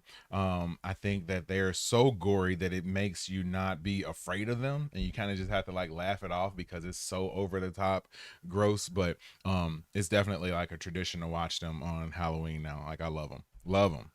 Terrifier 3, where Art the Clown takes over Mall Santa, this actually looks to be a flashback scene to her childhood, where Cindy can be seen as a bad mother, unattentive, setting up that they have a bit of a rocky relationship. I think that's really funny, and even in the same sequence, there are 2 cameos behind Cindy, one of Michael Levy, a producer on the Terrifier franchise, and Felissa Rose from Sleepaway Camp, and was also in Terrifier 2. From there, though, we get the Sleepaway Camp, classic. reunion we've all been waiting for. Brenda and Cindy Regina hugging it Hall. out and coming together. I think the Republican joke was also one of the funniest jokes in here. Should we hug? I really want to, but I'm a Republican now, so I'm supposed to be racist. And again, not even so much. That's great. Much to make fun of Republicans, but just because of how sensitive and weird things have gotten politically in our world, it's nice that they're willing to tackle that stuff. But during this reunion is where we actually get the information that Shorty from the first movie is dead. We know this because up on the wall they have a photo of Shorty from the scene where he went along with his bong that has been covered in gold for his memory. Pretty funny detail, meaning that Marlon Wayans is not playing the exact same character from the first movie. He's actually a new character, and most likely the son or nephew of Shorty, because this is also a reference to Scream 5, where they had Randy's picture up on the wall remembering him, and that was the nephew. And so that means this character would be a version of Chad from Scream 5. And that makes a lot of sense with his appearance, because it definitely looks like Marlon Wayans is trying to look 10, 20 years younger than he actually is. And I'm not gonna lie, he actually is kind of pulling it off. Regina Hall is gonna be parodying Ma. You could tell from the wig and the clothing, and that movie for some reason has had like a cultural meme impact where people bring up the movie Ma. So it's nice that they included that in here, and it recently got announced that Ma will actually be getting a sequel. From here, we directly start getting parody. I don't know if I don't know if it deserves a sequel. It was a decent movie, but I don't know if it deserves a sequel. Yeah, I don't think it deserves a sequel. He's of Sinners with Jack O'Connell's character at the door. Saw Sinners as well. Didn't quite live up to the hype for me, but I thought it was a good movie. It was a good movie. Didn't quite live up to the hype though. Trying to be led into the party where we get the best joke of the entire trailer. Here to drink, play bad music, do some half gay shit. Why just half gay? Gay Ray is back. I think the funniest running joke in that original Scary Movie is all the times Ray clearly acted like a gay man, only for the movie to end. I ain't gay. On a side note, though, I've also missed seeing Shawn Wayans and even just the brothers together. I was someone that watched a lot of their comedy growing up, including the Wayans Brothers show. And I feel like Shawn Wayans had like disappeared for a while where he just didn't do any movies when I enjoyed seeing them. Ma is good, but it's not. I don't think it deserves a sequel. It was a good story. It was a good story. Not Not sequel worthy, but it seems like everything gets a sequel these days. And like Little Man, Don't Be a Menace. And so I'm really happy not just to see Ray, but Shawn Wayans doing some stuff, because I think he's got funny comedic chops. And even the other scene where they're also parodying Sinners of him entering the church, I'm really curious if anybody can figure out what the outfit is, because that's the only part of this trailer I don't know the reference or the joke. From there, though, we get a scene of Anna Faris, who is fighting off a bunch of ghost faces, holding a bunch of glizzies that I'm most likely going to have to blur out for safety. And this is actually a clever callback to how in the first Scary Movie, they were making fun of Keanu Reeves' action movie, The Matrix, and had a whole fight scene. Anna Faris will be doing that again, except we're doing it with the modern Keanu Reeves action movie, John Wick, and that's what she is seen wearing, with the wig and the suit of John Wick, while also taking John Wick didn't have the glizzies, from a popular movie, Everything Everywhere All at Once, where they had a fight scene using glizzies. They're gonna make fun of the hypnotizing scene from Get Out. That's one of the obvious ones they had to make fun of. Have you guys seen Get Out? Nah, that's a good movie. I watched Get Out on a plane ages ago, and I had been waiting to see it, and I knew that I was going to be taking a trip, so I waited until I got on a plane to watch it. But yeah, great movie. I think I've seen it like 3 times at this point, but yeah, great movie. Along with other Jordan Peele movies, so I'm glad they're doing it, and I can't wait to see the rest of this scene play out. We have Gale Hailstorm and Doofy returning, where again they're just copying a scene from Scream 5 down to even the outfit of Gale Hailstorm. Don't Be a Menace is a classic. Is where I have seen some fans actually confused and even a little upset, because if you remember at the end of the first Scary Movie, Doofy is the mastermind. He is the ghost face by the end, and people are like, wait, why is he acting like an idiot again? Is he actually going to be the killer again? What's going on? I'm like, guys, there is no continuity. There is never a lore in these movies. Yeah, Chris, but Shorty's dead, and he's still dead now. He's only still dead now because it fits into the movie they're trying to make fun of. Every Scary Movie reset the continuity and would even bring back characters that died. The original ending in Get Out? I don't know what the original ending is. I didn't know that there was a different one. Disappear between movies. That is the fun of the Scary Movie franchise, is that they can just do whatever they want. So yeah, although Doofy might have been the killer in the original, and maybe they'll tie it back somehow in this, don't be surprised if it's never addressed how he was the original killer. From there, we get a scene of Cindy, who reunites with her boyfriend Bobby from the first movie, who's been infected with the smile curse, meaning the movie Smile will be another thing they make fun of. I really like it. All right, did you like the movie Smile? I enjoyed the movie Smile. I thought that was good. I think there's either a second one coming out or is already out, or they're about to make a third one. Like, I don't remember which one it is, but yeah, I thought the Smile movie was good. The first one. I don't know if there's a second one. I don't think I've seen that one yet. This, and even her hitting him with the poop pan, works for me. To me, this feels like Cindy's gonna go through all the people in her past trying to figure out who Ghostface is, so this will probably be one of her first stops when it's like, well, Bobby he goes to prison in it? Oh man, he's in an wow, I'm gonna have to look that up. Do they have that that ending online somewhere? Yeah, I need to check that out. Even though there's no strict continuity, him being in an insane asylum, since he was one of the killers in the first movie, organically works, so then they can have a scene where they make fun of the movie Smile. That's where they would follow some continuity. A shot of them making fun of weapons and kids running down the street, to where even one of them... Okay, another movie, Weapons. Did you guys see Weapons? I thought that Weapons was good. I did not think that it was everything that it was cracked up to be. People had made it sound like it was like the greatest horror movie that anybody had ever seen, this amazing thriller. And I thought it was good, but like some of the stuff just didn't add up for me. And it was a little bit anticlimactic at the end. Like, I wanted to know more about I think it was his aunt. I wanted to know more about the aunt. And from what I heard, they're going to do like a prequel movie to that. So I'm interested in that. But I was wanting more out of that movie and did not get it. But more power to them. I'm glad that it was successful. But yeah, I just didn't get everything that I wanted it.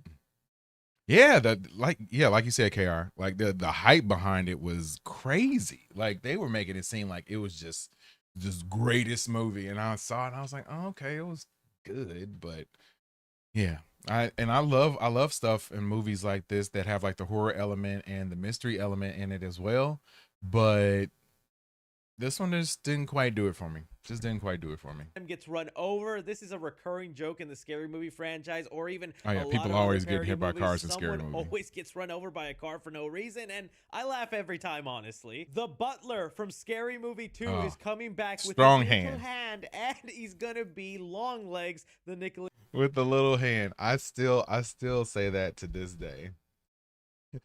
Reach over here, it's my strong hand. Or when he was like mixing the potatoes, or the taters, when he was mixing the potatoes with his hand. Oh my God, man, that's classic, just classic. Patrick says alternative endings in original ending. Chris unalives Rose and is arrested by the police. Rod then visits him in jail, where Chris insists the threat has been stopped. Cage character. I can't wait to see what song they maybe choose to have this guy sing the way Hilla said Cage he sung. originally intended the ending to reflect the realities of racism, but later shifted approach after considering the cultural moment and audience reactions at test screenings, I'm guessing. Okay. Opting for a more hopeful resolution while still preserving a brief moment where viewers might fear Chris will be arrested. Peele considered several other endings, including one in which Rod finds Chris at the estate but realizes Chris is no longer himself. Oh, sort of like the other guy in there. Yeah, he was there, but he just wasn't right. He wasn't right. In Longlegs. A shot of Ghostface using the stuff from The Substance. Very well deserved that The Substance gets thrown. Okay, The Substance. I have not seen that movie. I heard good things about it. I know Demi Moore got like nominated for a bunch of awards for that movie, but I haven't seen it yet. You guys seen that one? Let me know. Like, you guys are my reference on all this stuff. In here, and I wonder how they play off that joke, because in The Substance, the stuff turns you into a more sexy version of yourself, and he is injecting somebody with the stuff, so who knows what they come out looking like. Now, the actual ending of this trailer is different than the theatrical version. Now, that could be for two different reasons. One, if you saw the theatrical trailer, it's the Wayans brothers making a joke saying, "What's Halloween without Jamie Lee?" or "Scream without Sydney?" And Marlon Wayans responding, "Well, that would be Scream 6. I think they used that in the theatrical trailer because it was exclusive to screenings in front of Scream 7, and so that's a joke that would be very niche and targeted at Scream fans, so it would play better with them, and it really did. A lot of people in my theater were laughing at that. But the other thing is, I noticed they were wearing Ghostface robes during that scene, and so I wonder if maybe that's why they removed it from the online trailer, because that would give away the brothers or Ghostface in this movie. And maybe that makes some of you mad to know that, but Scary Movie has never really been about, oh, who's the killer? I couldn't care less with who the actual killer is in the movies. Like, it doesn't matter. It's hilarious either way. Like, I don't even care. Like, it, and half of the movie doesn't make sense anyway. Like, there's so many things that happen and go about in that movie that just make zero sense. So I'm totally fine with it not making sense. Now, when you go to the Marvel stuff or, DC stuff or any other genre, like, I need those movies to make sense. Like, I was just watching Bridgerton season 4 now? Whatever the current season of Bridgerton is.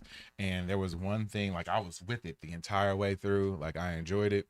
And then there was something that happened that didn't make like actual sense to me. Like, there was a character who did something and it just didn't make sense. Like, no normal rational person would have that reaction to what was going on or would act that way. And it just totally took me out. But this, nah, it doesn't even matter. Yeah, it doesn't have to make sense as long as it's funny. The motive. This is not Scream. This is a comedy. The killer could be a dog by the end of the movie. Yeah, you're probably right, Patrick. It'll make sense at the end. I don't think it's a big deal if they just spoiled who Ghostface is. So instead, in the online trailer, they gave us a different scene of Cindy's daughter who's being chased by Ghostface in a similar moment from the movie Smile, but here she's yelling for help, and we see that the nurses and doctors are yelling at her because they're currently on break. This character is actually named Nurse Ratched. Ratchet, and she's gonna be used, I guess, as a stereotype to make fun of Ratchet people. It even says Ratchet on her water bottle, but the real joke of this moment is her refusing to help because all the workers are on break. I'm thinking this is a gag at Scream 5 where they had a whole hospital floor to themselves and there were no employees in sight when Ghostface was attacking. In the same moment, you can see also one of the other employees is eating a meal that was shown off in Weapons of the multiple hot dogs, chips, and cookies, a meal of champions. And that's the stuff I love to see, is them genuinely making fun of the movies we like. So honestly, man, I could not be happier with this trailer. I am so excited for this movie. It is now easily my most anticipated of this year, if I'm being honest. Genuinely, it is up there with me.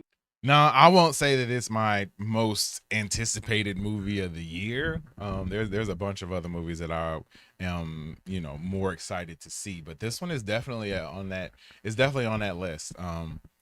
Like I said at the very beginning, I feel like we need more movies like this. We need more comedies. We need more people making fun of pop culture, and I think that this sort of revival of this, like, it's gonna be popular.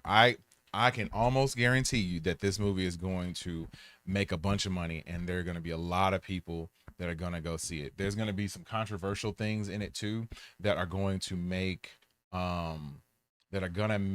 people talk about it, and it's going to get like news coverage and stuff, and they're going to say, oh, did they go too far? Like, no, whatever it is, they didn't go too far, and I'm certain that I will be there to watch it. Like, I just know that I'm going to be there to watch it, so I can't wait for this one.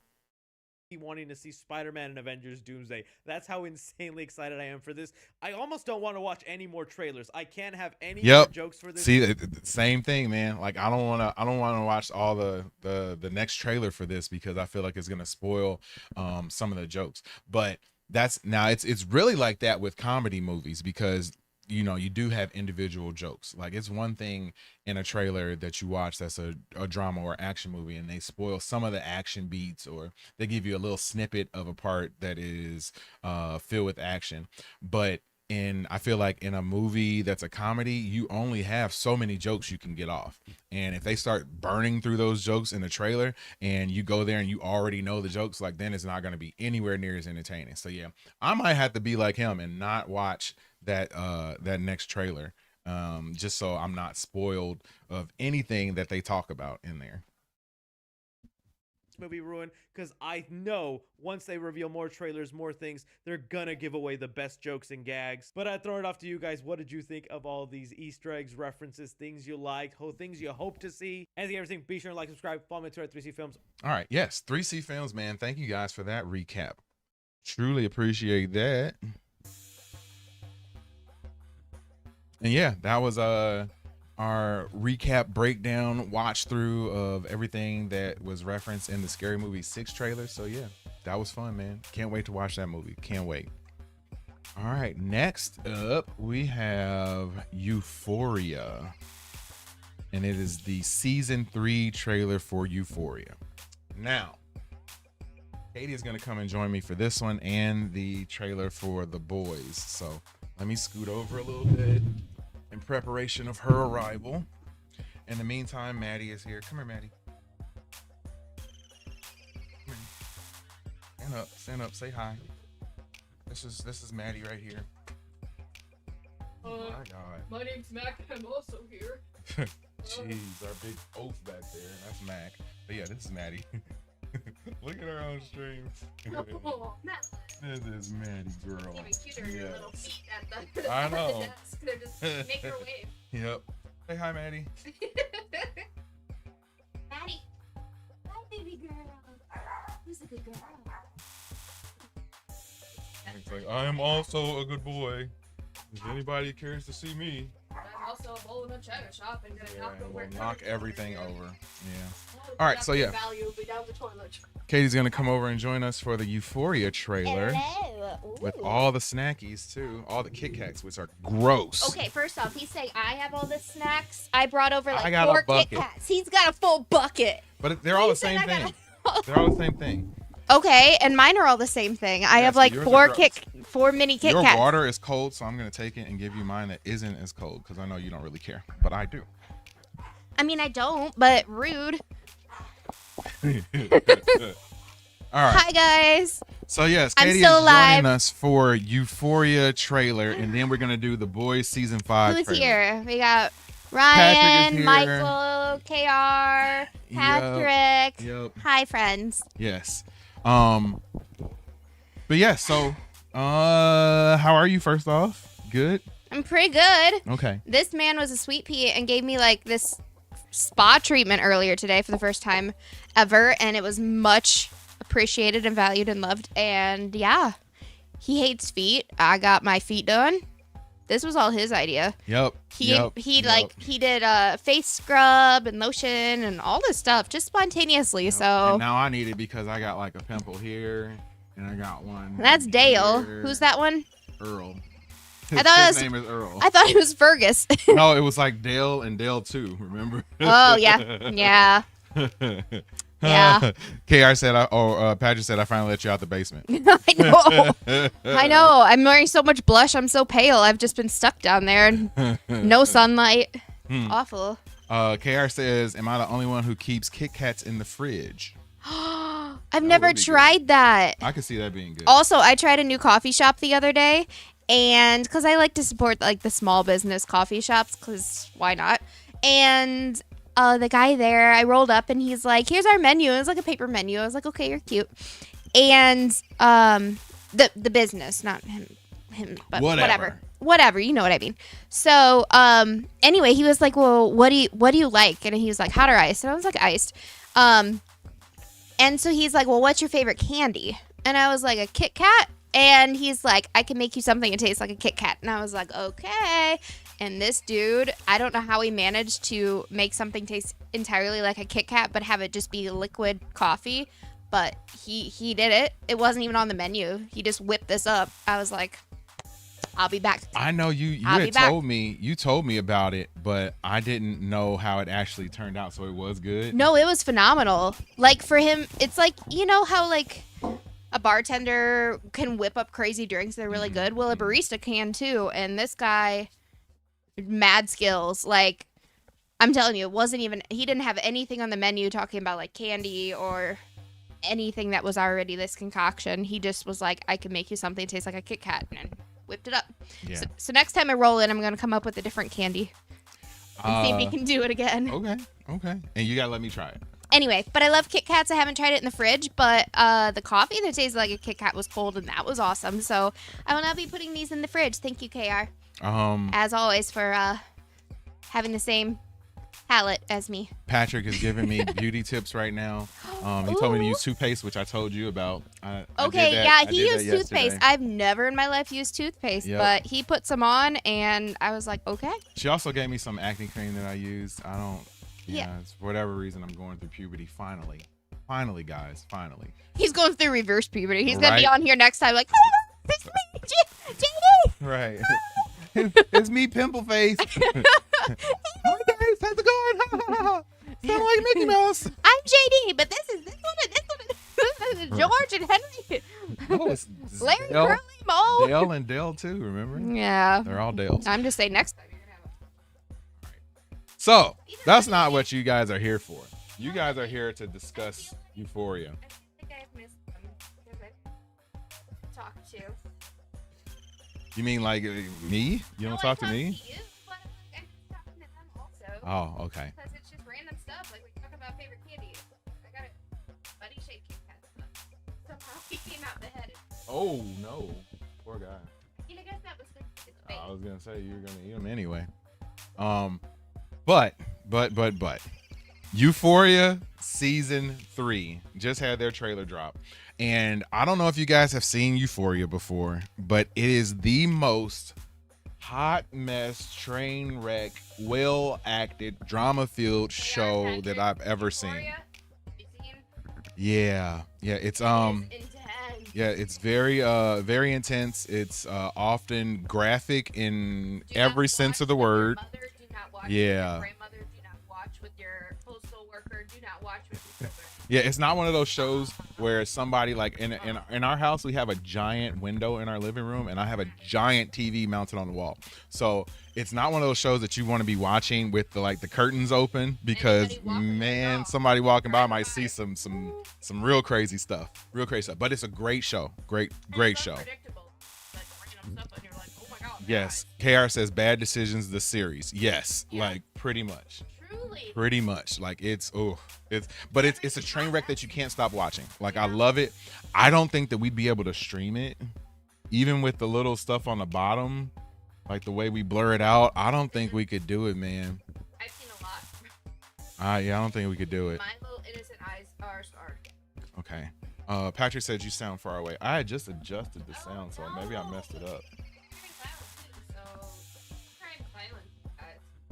First he keeps me in the basement. Then he tries to silence Push that up. Your mic is coming loose again. Just. All right. No. Well, this is gonna have you handle it. Great.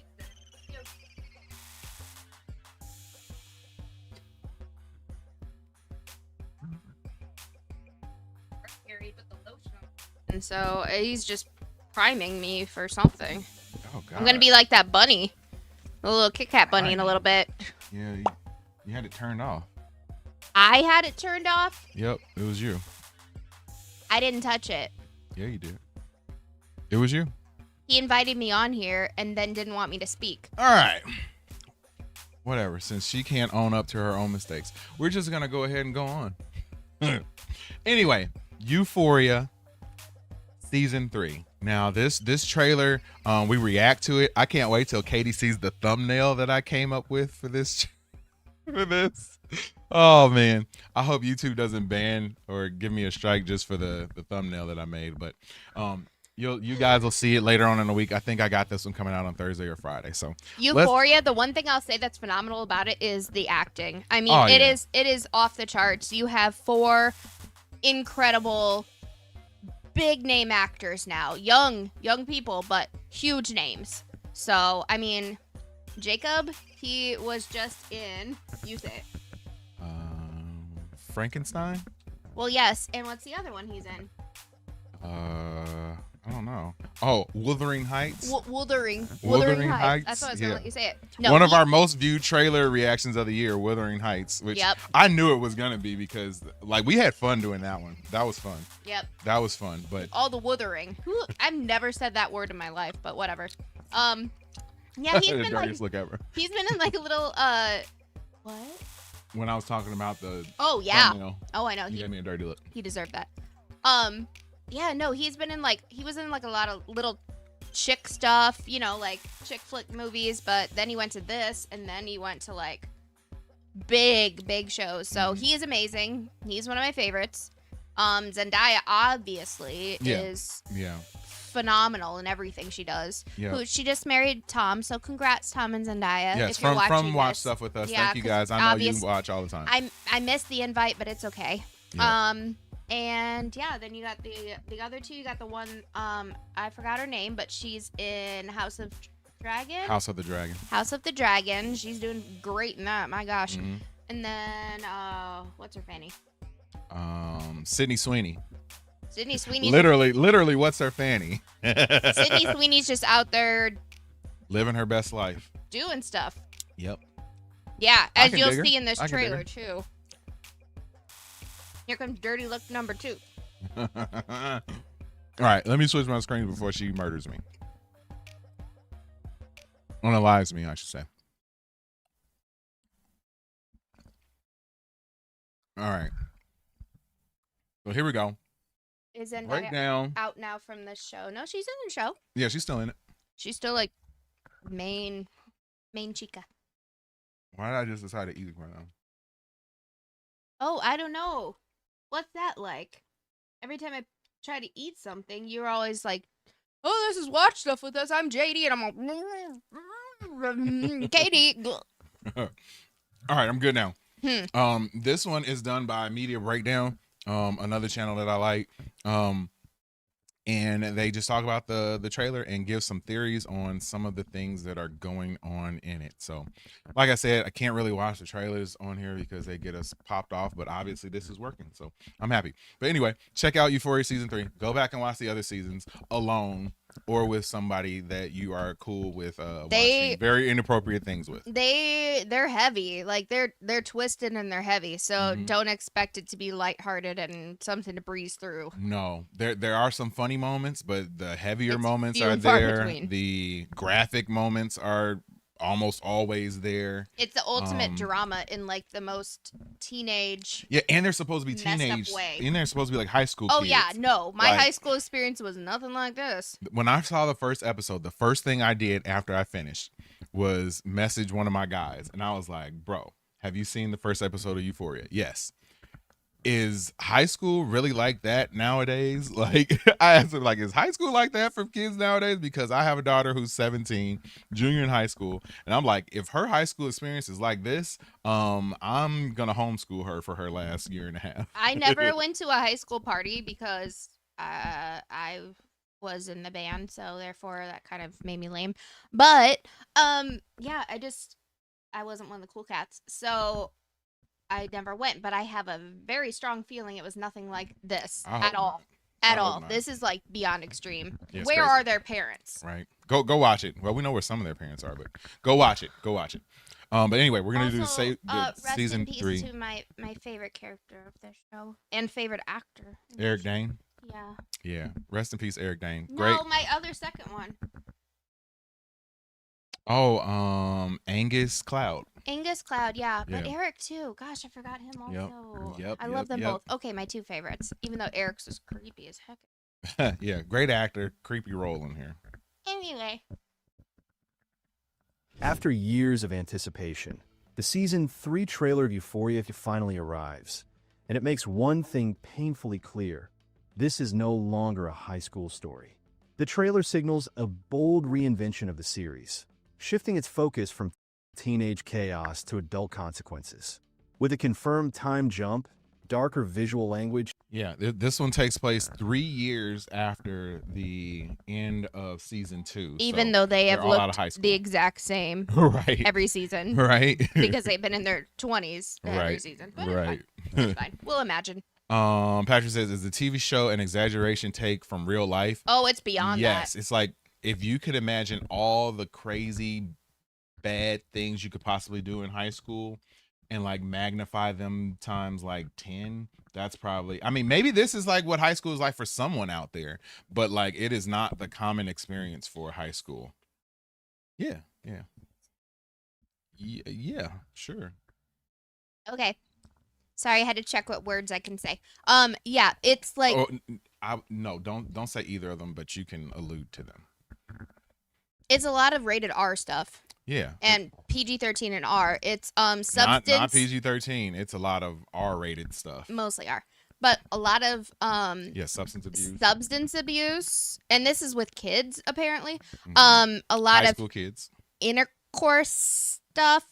And by substance abuse, I'm not just talking like about vaping. I'm talking about like Hardcore stuff. Yeah. You see them like spiraling out. A lot of popularity click stuff, but like dark and like like these kids are mean. Yep. Mean. They go through a lot of stuff. They treat each other horribly. Yep. They do a lot of bad things A lot together. of selling illegal stuff, a lot of Yep. One girl ended up on like OnlyFans, and another one who got abused by their dad. Another one who lost their dad to cancer, and then Has because spiraled of that, since. has completely fallen off track. And like they all know each other, they all hang out, and it's just horrible. Yep. It's pretty darn bad. So yeah. But it's good though. Watch it. It's good bad. Yeah. Yeah.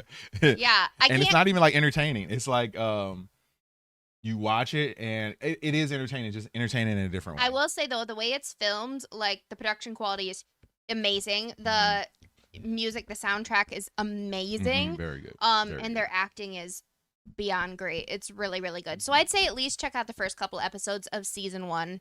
Give it a try. See what you think. It's whack. It's twisted. Like, you're gonna be messed up in the head for a little bit, but it's cool. It's good. Yep. Patrick says I finished secondary school at 15, so I'm guessing this is the college university stuff in the UK.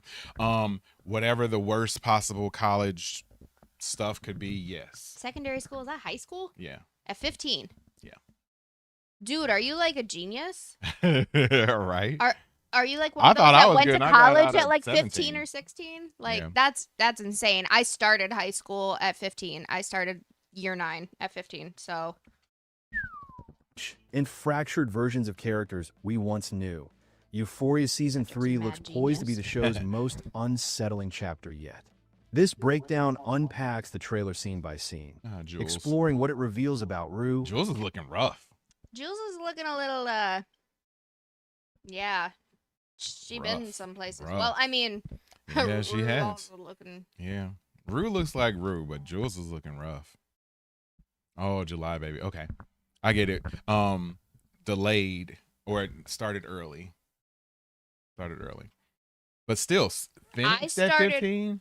Like, yeah, that's not how the U.S. works. We go to school from, well, there's preschool, but kindergarten you start at age 5 or 6, and then, you go all the way through 12th grade, which people are 17 or 18 usually, and then they graduate and go to college, so.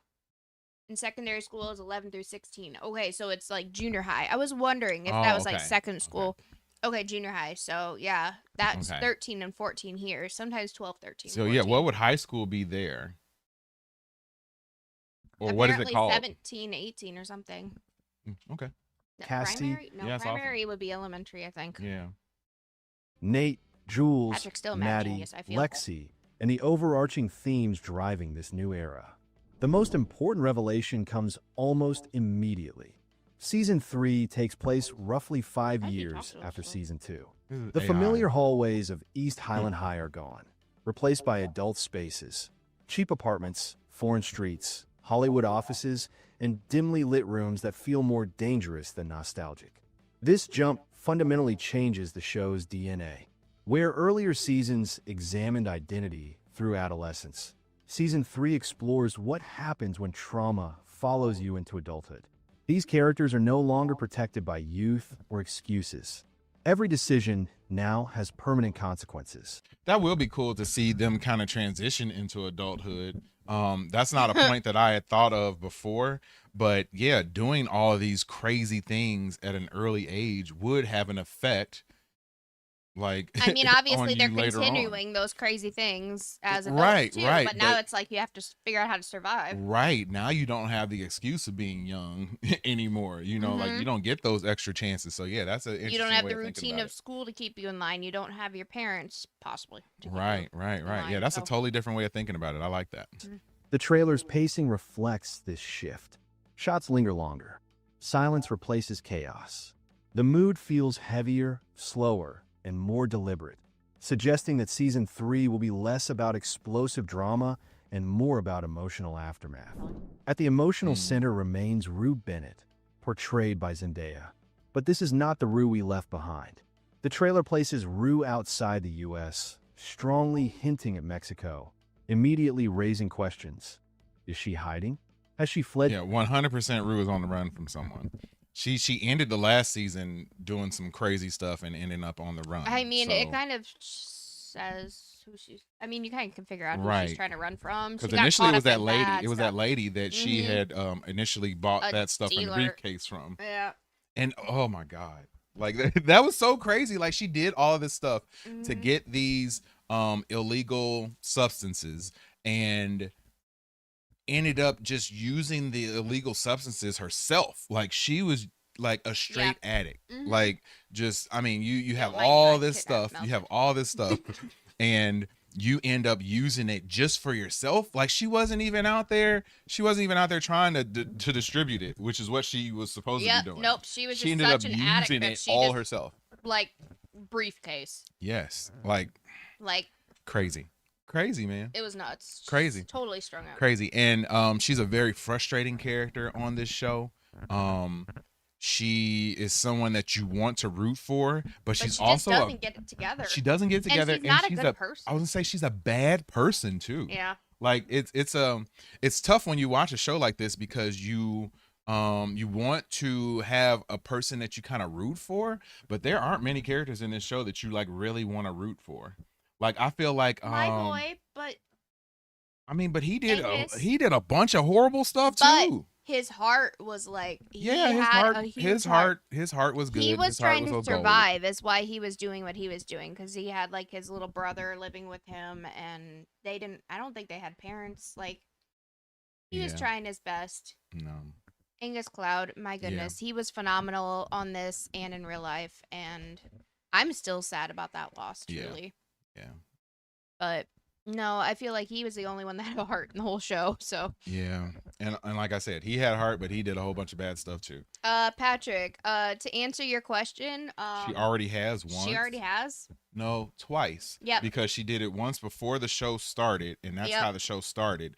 And then at the end of season 1, she did it again. Yeah, she kind of keeps going into So, that. yeah, and I know man. when you have an addiction, you're just gonna keep going into it. I lost a good friend to that too.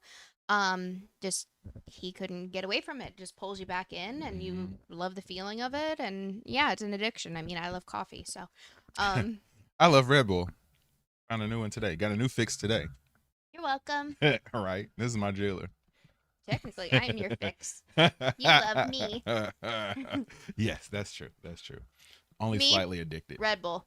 We're Yeah, close. Neck and neck. Neck and neck. To escape the drug dealers she owes money to?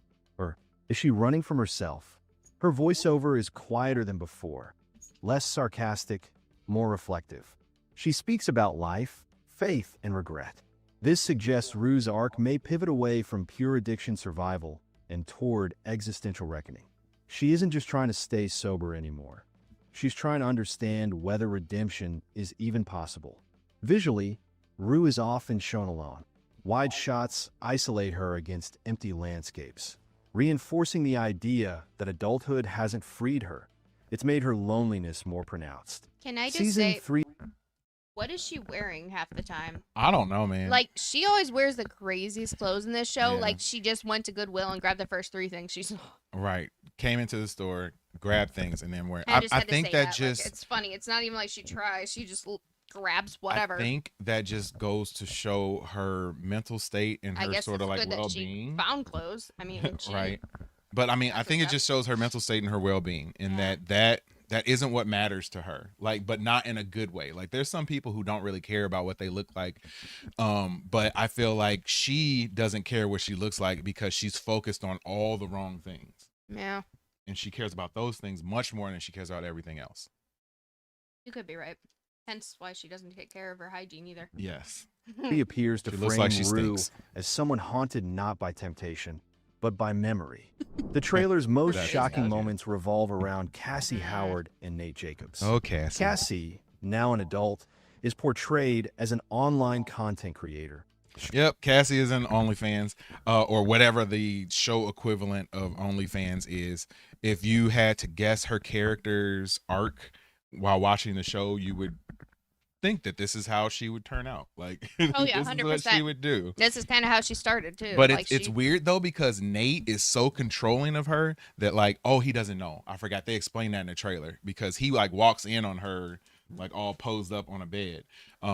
But Nate, her boyfriend, played by Jacob Elordi, is like super controlling of her, abusive and controlling. And I mean, she's a hot mess though too. Oh, I'm not. she That's is. not Oh, giving she is. an out for him, but they're both messy. yeah, no, very, very, very, very. But seeing them on there like that, like, it doesn't shock me that that's how she ends up turning out. Like, not at all. Strongly implied to be an OnlyFans style platform. This evolution feels tragically logical. Cassie has always tied her self-worth to male validation. And season 3 explores what happens when that validation becomes monetized in please. public. Nate's reaction is explosive. Yes, please. One line, referencing his bride-to-be being exposed online, confirms not only their continued relationship, but a possible engagement Weed in whacker marriage. outside. I guess it's just This our is dog huge. snoring next to me. Marriage doesn't heal them. It amplifies everything toxic beneath the surface. Nate's rage feels less impulsive and more... This right here, I know this can't be real. I don't think this part is real. I think that's like a He mentioned his wife though. I know, but I don't... Unless he just calls her his wife and they're not... Yeah, well, maybe they did get married, but like this doesn't strike me like it just looks too storybook, you know, for them. But maybe it was. Maybe it was. Maybe it was. Calculated, suggesting he now wields adult power, money, influence, and control. I wish I wielded Cassie, adult power. meanwhile, seems trapped between financial independence and emotional dependency. Their storyline looks set to examine ownership, jealousy, and gendered power dynamics in the digital age. If earlier seasons portrayed their relationship as dangerous, Season 3 presents it as outright volatile. Jules Vaughn appears... I mean, it was outright volatile before. Like, it's always been volatile. Like, everything that they did has always been bad. Like, nothing that they did or any way that they've interacted has been good. Like, it was never okay. Never. Nope. Appears only briefly, but her presence is deeply symbolic. She's shown in what looks like an art school environment, surrounded by creative spaces rather than emotional chaos. I don't know if that's an art school environment. And she don't look like she's drawing something there. I mean, I really hope, I'm hopeful for her because I feel like she always tried to get it together and do, like, in the later on, she really was trying to better herself and get away from all the negativity and... Yeah. And she got away from Rue to some degree, too, and... Yeah. Yeah, even after Rue did her dirty multiple times. But, yeah, I think that she's someone that you could pull for. I feel like she's okay. A mess in her own way, but less messy, I guess, than others. Yeah. But there was the fact that she was still trying to get back with Nate's dad after all the bad stuff that happened with them. So, which sadly they won't be able to continue that. Yeah. This suggests Jules has intentionally distanced herself from Rue, and perhaps from the destructive cycles of her past. Importantly, Jules is no longer framed through Rue's gaze. The trailer gives her autonomy, visually and narratively. This could indicate Season 3 will finally allow Jules to exist outside of being a catalyst for Rue's emotions. Their separation doesn't feel bitter. It feels necessary. Maddie Perez has always embodied control through image. Maddie. In Season 3... Another hot mess. God, she's annoying, and she's not that bright. Or at least she portrays herself as not that bright, yeah. And then her back and forth. Her back and forth with Nate is highly annoying as well. Yep. Like their back and forth relationship and everything, all the ins and out of that is annoying. She was one of the people that I was the most alarmed about as far as like high school stuff went, because she is like the mean girl. Mm-hmm. And like when you say like, yeah, everybody else in this show like has flaws and is messed up somehow, some way, but she's flat out like, she's a mean girl. And it's not your typical high school mean girl. Right. She's like gonna ruin your life. Yeah. But I mean, awful. she also does have some qualities that are positive. Well, I won't say that. I'll say that there are some things that happen to her that make you feel sorry for her. You know what I mean? Like, I won't say that she doesn't deserve it. All the characters have stuff in their life that has kind of gotten them to where they are right now. They've all gone through really hard stuff. But, I mean, life, man, it's hard. We've all gone through really hard stuff. Yes. Are we all turning out like this? Right. No. You don't have to be a crap person, though. No. I do want to see where she goes. Like, of almost all the people on the show, I don't know as much about where I think feel like she's just going to marry rich and then do whatever she wants. Could. That's what I see for her. Could. Patrick says some people act dumb to gather info for blackmailing people later. I don't know if she's that bright to do that. That is intelligent, though. Yeah. I don't know. I think that she is smarter than what she portrays.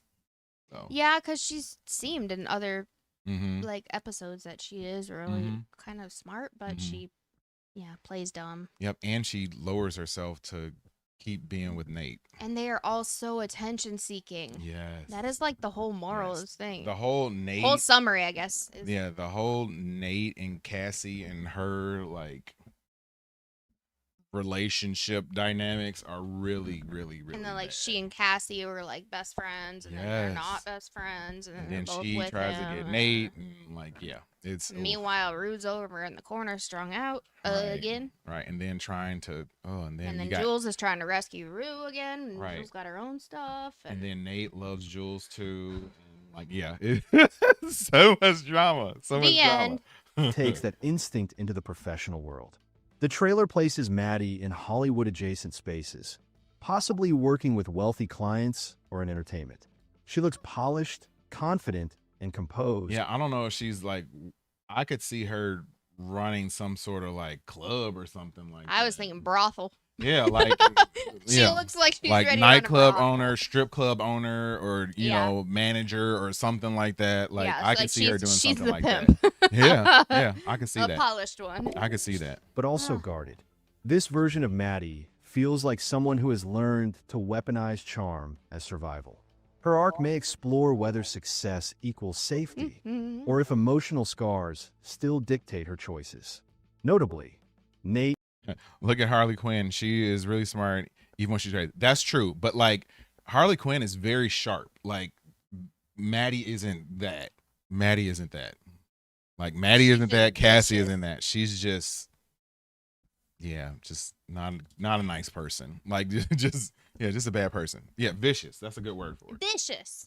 Nate is absent from her scenes, suggesting that while she's escaped him physically, the psychological residue may still linger. Lexi Howard is glimpsed working behind the scenes in television or film production. And she had done that whole performance. Now, oh my God. Yeah, the whole Lexi did a play based on all of her friends and all of the bad stuff that happened. And didn't tell any of them that's what it was going to be about. It was dramatic and kind of funny too. Yes. And if anyone is in any way positive in this show, it's Lexi. It's Lexi. Like she's the only one. And she even has some stuff where she's kind of going off the deep end. But yeah, Lexi's about the only one though. And Lexi had been Rue's like first friend too. And good thing she separated herself from Rue. Yeah. A natural progression after her season 2 play. But the trailer hints at irony. Lexi once processed trauma by observing others. Now, immersed in an industry built on storytelling, she may be forced to confront her own. Season 3 could challenge Lexi's moral position, asking whether documenting pain is the same as understanding it. Ali Muhammad appears briefly, but his presence... Yes, Coleman Domingo plays Ali Muhammad. He was like a mentor and guide for Rue. He's like your SAAA. Yes, like advocate, isn't that what they're called? Sponsor. Rue's and yeah, for AA. like he tried his best, man. And I couldn't imagine like you still struggle with something, and it's there, but you have to help others to try to get past it too. Like that's rough. That's really rough. That's like, someone. I mean, in his situation, he has substance abuse issues and has had them in the past. And hanging with he's her doing is well. like Right. dangling a carrot. Yes, and bringing him back to all of that. So like you have to be so strong to stay away from it. So strong. Presence is thematically critical. The trailer's repeated references to faith, meaning, and moral reckoning align strongly with Ali's worldview. This suggests season May 3rd explores spiritual recovery versus emotional relapse, positioning Ali as a counterweight to Rue's internal chaos. I mean, but he's always been that for her. And how much of that has worked, really? I don't know. Stylistically, the trailer abandons neon excess in favor of muted palettes and shadow-heavy compositions. The influence of film noir is unmistakable. Morally gray characters, lonely protagonists, and a sense that fate is closing in. Music is used sparingly, and silence does more work than sound. This indicates a season focused less on shock and more on dread. At its core, The Season 3 trailer suggests Euphoria is no longer asking, "Who am I?" It's asking, "Who am I after everything I've done?" This is a season about living with irreversible choices, turning trauma into identity, or refusing to. The cost of adulthood when you were never healed as a teenager. Euphoria Season 3 looks like a real validation. And Season 4 realized. Yeah, it definitely a Positioning lot of Ollie as a marshmallow. counterweight to Ruth figured does that out more later. work than sound. This indicates a season focused living with irreversible choices, turning trauma into identity, or refusing to. The cost of adulthood when you were never healed as a teenager. Euphoria Season 3 looks like a reckoning, not just for the characters, but for the audience that grew up watching them self-destruct. It's darker, slower, more uncomfortable, and that might be exactly the point. What makes the Euphoria Season 3 trailer so striking isn't just its darkness, it's its sense of inevitability. Every character feels like they're standing at the edge of choices they can no longer undo. The time jump removes the safety net of youth and forces them to confront the long-term cost of their coping mechanisms. Love used as control, attention used as currency, drugs used as escape, and art used as armor. Thanks for watching, and if you're new... That's a good point, Patrick. I didn't look at it like that. They don't they're not able to mask the other stuff, the actual reality. That's a good way of thinking of it. That's a really cool way of thinking of it. I hadn't thought about it like that. I feel like that a bunch of the characters in this show, like, I don't know if this is the show's final season. I kind of feel like it probably has to be for a lot of these characters. Like, I can't see Jacob continuing to do this as he's about to blow up into an even bigger star. I'm shocked that Zendaya continues to do it. Sydney is a huge star now too. Like, I feel like it's going to end. I don't know if the show is going to end, but a lot of these characters I think are going to end. Like, I don't think Nate is going to survive. Well, it's not like they have a next the gen to bring season. up either, so they're probably No. just gonna have to call it quits. Yeah. I don't know if you continue it after, the main stars are gone or anything like that, or you reset and go back to, to some new kids in high school or something like that. But Or you I go feel like you've forward done 30 years and then you see their Oh, children God. and how Yeah. they're doing. I don't know if you like, I feel like they've done so much on here that you can't really go and just like, how else are you going to shock us? But yeah, I don't think Nate is going to survive it. I think Nate has been a bad enough person that they're not going to let him live this out. Do you know when this was filmed? I believe it was filmed like over a year ago. Over a year. I'm just wondering if they're going to have anything with his dad in the show, or Yeah, how they're going to address it. Yeah, I don't know.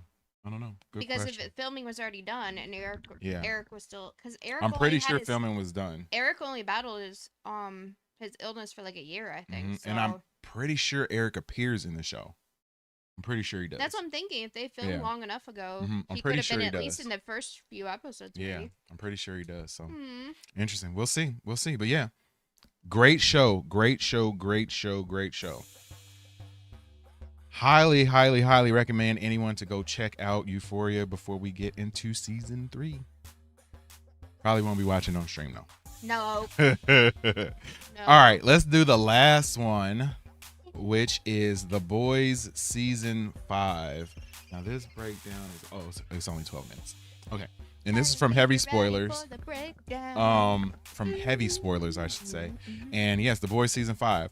Now this is a show that we will be doing a live stream watch party for every episode. It'll be me, Katie, and James watching all the episodes of the final season of The Boys. So you haven't seen this trailer, but there's a character in here, and I want to see if you recognize who he is. You mean it's like an actor that I should notice? No. It's just a character. Just see. Okay. Someone should stand out, and you're gonna be like, who is that? And then you're gonna realize who he is. Okay. Let me switch my screens up. Like, is he pretending to be a superhero or something? No. Okay. You'll understand when you see it. Okay. You talk. Wants to become a god. Okay, not gonna lie. Fire Fire. What's her name? Firecracker. Starfire? No, it's Fire something. But she's like super MAGA, but super powered. Remember, she took the pills so that she could lactate, and Homelander could feed. And It's beyond disturbing. yes. Hate to say it, but she's kind of cute. Not gonna lie. I don't know. Sometimes I can't separate a character from the actor. Oh, see, I can do that all the time. I do it all the time. I don't have that problem. It ruins somebody's attractiveness if they're like a terrible character. Yep. And I know that's not fair, but. So you saying Jacob would be hollering at you if you were single? You would look at him as Nate and be like, "Oh, I don't like you." As Nate, yes.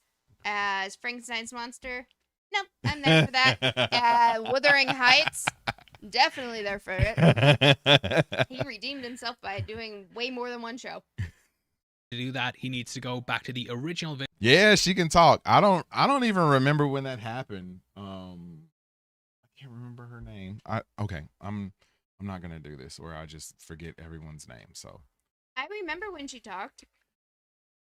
Wasn't it when her little Frenchie guy was gonna go or something? And then she said something, I think. Yeah, but I don't remember. Yeah, I don't remember that. And then she had met somebody else who didn't talk, or her brother or something. Yeah, she had I think it was her brother. Came back into the picture and. Kimiko, that's what it was. Yeah. Yeah, Kimiko.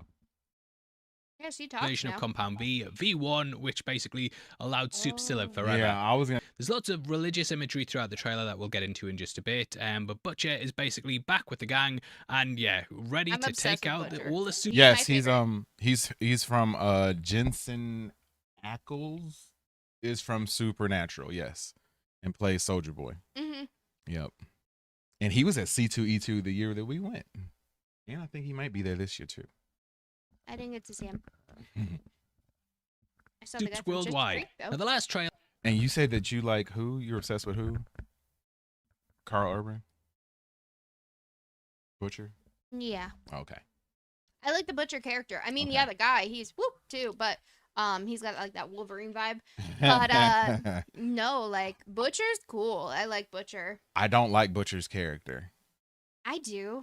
Butcher gets on my nerves because Butcher is super selfish, and that when he doesn't need to be, like he doesn't need to be, and he does a lot of very selfish things. I think everybody on this show is flawed. So it's like his past trauma though, like that pulled my heartstrings. Like why it would make somebody, why it makes somebody like bitter about life and edgier, and I just feel like there's a teddy bear inside of him still. We'll see. Trailer featured a lot of bodies lying around what looked to be an abandoned car park, and at the time, I did think that this was possibly Sage Grove. What, that New Zealander? The teaser in fact confirms that it's Fort Harmony Medical Department, and I'm guessing that this is where V1's stored. Reminds me a lot of the comics, though, where Butcher blew off all the Soup's heads. And V1 apparently is the first version of the serum that they gave like Homelander and all the other Soups, but I think V1 allows you to be immortal. Oh, Homelander's trying to get it. In Russia, after discovering that a radio signal could trigger the V in their body to explode. Very convoluted, but in the final run of the comics, Butcher climbed up the Empire State Building to set this off, and this basically would detonate and kill all the Soups in the world. He was stopped by Huey, but yeah, just seeing the bodies like this reminded me a lot of that. It is possible that this may be the aftermath of the virus being unleashed, or it may be an attack by the Soups on some protesters. Now, Terra will be making a return as well, and I'm guessing that's going to tie in with Dognot. Dognot was first introduced in Gen V Season 2, and he's basically Dog the Bounty Hunter. I love the fact that they have a character who is like Dog the Bounty Hunter, but like he is actually like almost part dog. Like that, just the stuff like that this show does, and the things that catch you off guard all the time are different things like that. Like he goes around, he's sniffing, and like he talked about like humping something and like peeing on different things. Like yeah, it's just funny. It's just funny to me. However, he also likes to shag dogs, and I'm guessing that's doggy style. And this is likely going to put poor old little Terra in his sights. And the first teaser was where we initially saw that Soup-themed concentration camp. This is run by Vernon Correction Services, which is the corporation that was owned by Tech Knight. It's clearly a comment on how... Okay, Tech Knight, if anybody is unfamiliar, is almost like a version of Batman in this universe. Patrick says his backstory makes sense of why he acts like that because Billy misses his wife. Yeah, he does. He does. But I mean, and he's an extremely broken person, and I get that. But just I don't know. He doesn't have a lot of redeeming qualities for me, and his selfishness has been to the detriment of his team at certain points in time too. So it's like you want him to be a hero, but he is almost incapable of being a hero at most points in time. Prisoners have become a sort of wing of corporations now, and this is something that's been exposed in a lot of prisoner for profit studies. We've also seen that the sweaters the prisoners are forced to wear have the stars and stripes on the back, which is clearly mirroring Homelander's cape. Yeah, Billy The misses buildings his will also wife. have lots of friendly suit-themed images and a picture of Homelander smiling on a container. Yeah, there are signs as well that say firm but fair, but the armed guards highlight that might not be the case. It's clearly a place used to house political prisoners and people who might be adversaries to Vought. Re-education centers were touched upon in issue 19, and this is something they've fleshed out here quite a bit. I think this is just for regular people though. As Gen V showed, they have proper containment centers for soups. The fact it's open air as well. Gen V was fun too. I can't wait to see how they integrate some of the characters from there into this show.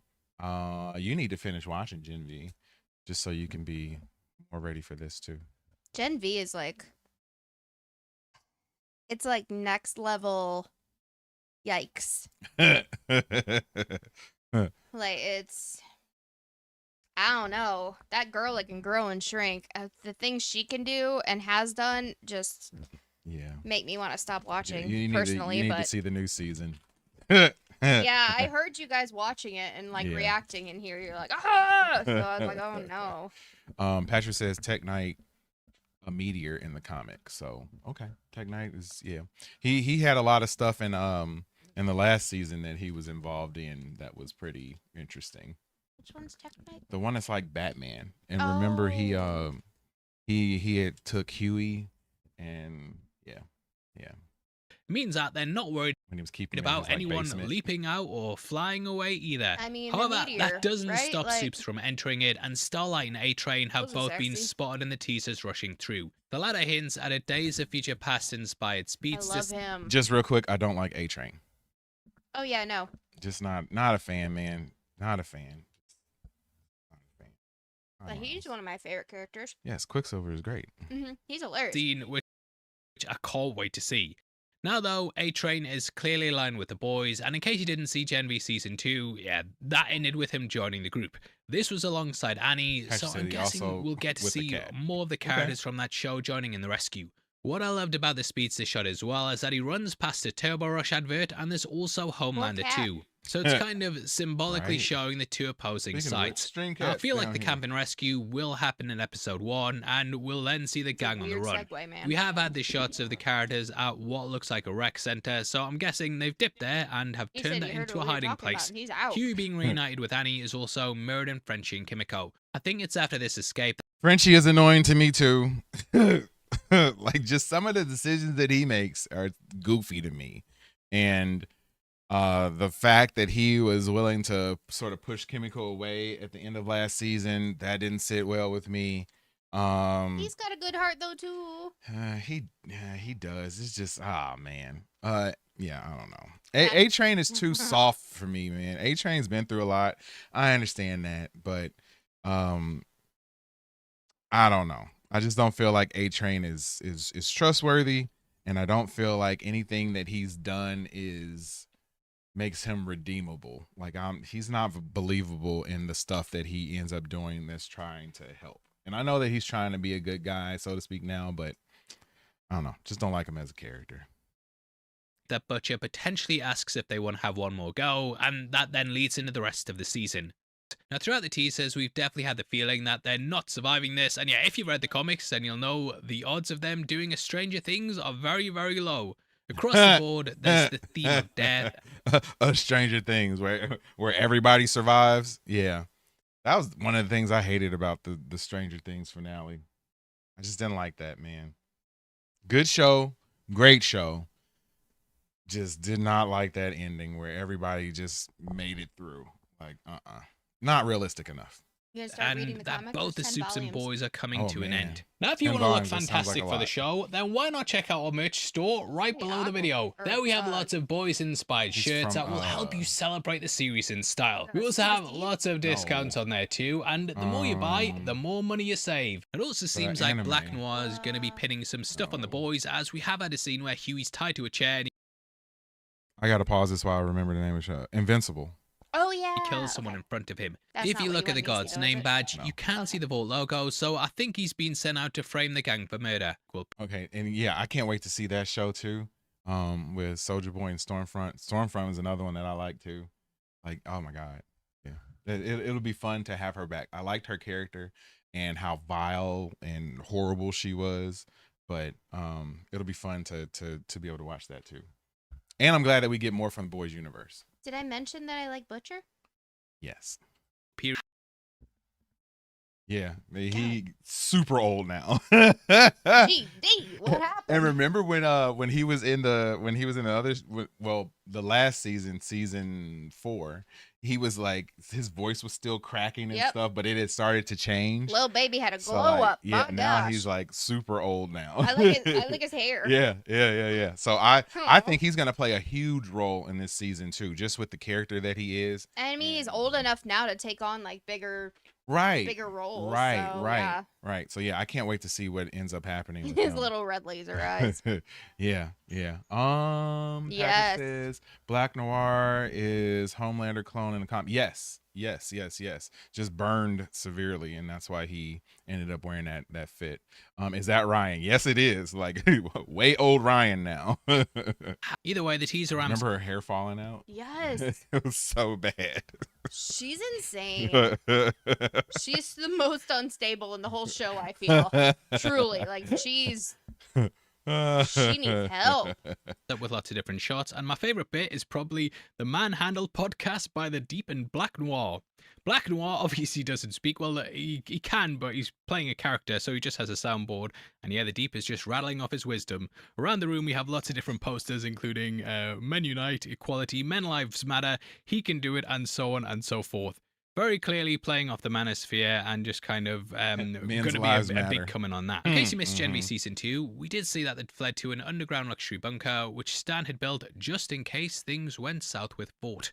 They've been laying low there, and Stan's planning to take back the company one day. So it looks like they're heading towards that goal. Yeah, some of the stuff at the end of Gen V didn't really make as much sense as it probably should have either. I just get nervous about the boys, man. Like this, they need to nail this ending, and I am hoping that they can do so. And actually getting involved in the fight. Now, another big cliffhanger that we have the resolution for is what happened to Ashley. Season 4 left things off with her taking V to save her skin, but this then began a mutation. We didn't see exactly what this led to, but now it appears everything's all back to normal. Yay! I think she's possibly hiding something under the wig, and that she could have a head like the leader or something. Her powers may also have manifested to time. That's definitely a wig. all of this line at the top of her hairline, that is just not right. She needs to go. If her having powers is like we the could have scariest something thing like ever. Medusa from the Inhumans. Beyond that, we also know shapeshifters exist in this universe, so someone might just be disguised as the character. They could be keeping her locked deep away in a vault, and they may come across her at some point in the series, kind of like how they came across Lamplighter in the comics, if you know, you know. Now, we're also getting a church-themed stage show. Firecracker has been seen present here, and we also have a new character in Oh Father. Black Noir in the comments window. We know Oh Father was arrested for molesting minors in 1997, and since really then he's been ostracized from the Soups. However, he's clearly been offered a way back, and yeah, knowing Firecracker's past, you can see why she would be fine with nonsense. As for the comics, he's not actually a big character at all, and I am quite interested to see what they do and how they flesh him out. And the show will somewhat be a supernatural reunion. Not only do we have Jared Padalecki joining the cast, but Misha Collins is going to be there as well. All three will share at least one scene together, but we don't know who's playing who. The theories were, though, that Jared might be Jack from Jupiter, and that he's possibly grown his hair out. He was featured in Diabolical and also appeared in the adult movies Lamplighter watched in season 1, but yeah, Voldemort. he's the only main original member of That the you? 7 from the comics that hasn't showed up in the series. I do think he's coming though, and yeah, having Jared doing this, kind of being an like the long hair? outcast and then coming back, I think that would make a lot of sense. In the last teaser, we also saw him entering a room, and the red curtains made me think it was the Oval Office. Now, I think Homelander is going to be bringing soups into his government and appointing them in major positions. But yeah, they're all idiots, and none of them are going to have any idea what they're doing. Speaking of the Oval Office, that's how we end the teaser, with Homelander sat there in the hot seat. This is, of course, a massive callback to the comics, as that's pretty much how we start at the beginning of the end of his story. Yikes. Homelander took over the office, and then Butcher was sent in to kill him, and it's clear that they're playing on that. There was then a big twist reveal, I'm sure you already know, but yeah, they're clearly aping that iconography, even though I don't think that's the way they're going to go with it. Not in terms of the twist, in terms of like them having the final battle there. Now, from the teasers, it's clear that Ryan doesn't mind getting his hands dirty. The first look showed him attacking a SWAT team, and I did wonder if these had been sent to bring him in. His dad could be trying to rein him in as well, and I think such it's a little going to be guy. a battle for his soul. Jeez. There is a Such a moment little where he's guy. covered in blood, and the character looks just like his father. His eyes glow red as well, and Yeah, I hope they make him like totally You a want bad him to be, A yeah, I character, know. man. Like, You're I want him to always be here so for the good. villain. I'm always here for Yes. the good guy. It's kind of Yes, funny. he can be a good guy, but I just want him to be ruthless. Like, be ruthless. Like I see that in Homelander, but I think that they need to. He's gonna have to be the one to take Homelander out. Like there's no other way that you can end this. As many times as I've talked about how I think the show is gonna end, there's no other way than him. Like He's it's got a to play family on thing. Homelander by pretending he's evil and by, just playing on Homelander's ego. And that's the only way I feel he's going to be able to take him out is just tricking him because, I don't know, skill-wise, they're kind of evenly matched. Yeah. things don't look good, mate. But I think Butcher will eventually win him round and try to reinforce the lessons that Becca taught him. I think Ryan may even be put into a position where he has to kill his father, but ultimately Butcher will do it instead. This will spare the lad from killing his dad and stop him from going down that dark path. Anyway, I don't think so. I think that they're going to go down that dark path, and that's just the boys' tradition. Like, he's going to have to, I think he's going to do something where he has to take out his dad, aka Homelander, but it's going to be to save Butcher. I hope so. Because he likes Butcher. I know. He didn't like Butcher for a while, but he's back to Yeah. liking him again, so. Right. That's cute. Right. Speaking of cute, I hope this show is cute and you guys have enjoyed it. That was the end of our little trailer recap breakdown for The Boys season 5. But yeah, I had a blast today. It was good to get back in the saddle. It is a little bit harder to find time to stream things these days with a bunch of shows not really out yet, but that is going to be picking up big time once the end of this month hits. We will be doing Daredevil Born Again weekly. And there's a few other shows that are going to be starting then. Then we got the month of April is crazy with shows starting then. I think that's, I can't remember which ones, but I know that there's a bunch coming up and we're going to get very busy very fast. So thanks for hanging out with us through the dry February and the dry early part of March. So it's going to get real hot and heavy for us streaming wise. As we continue on this month and going into the summer. So yeah, I appreciate you guys for hanging out with us today. I want to give a round of applause and a yes chant. Round of applause.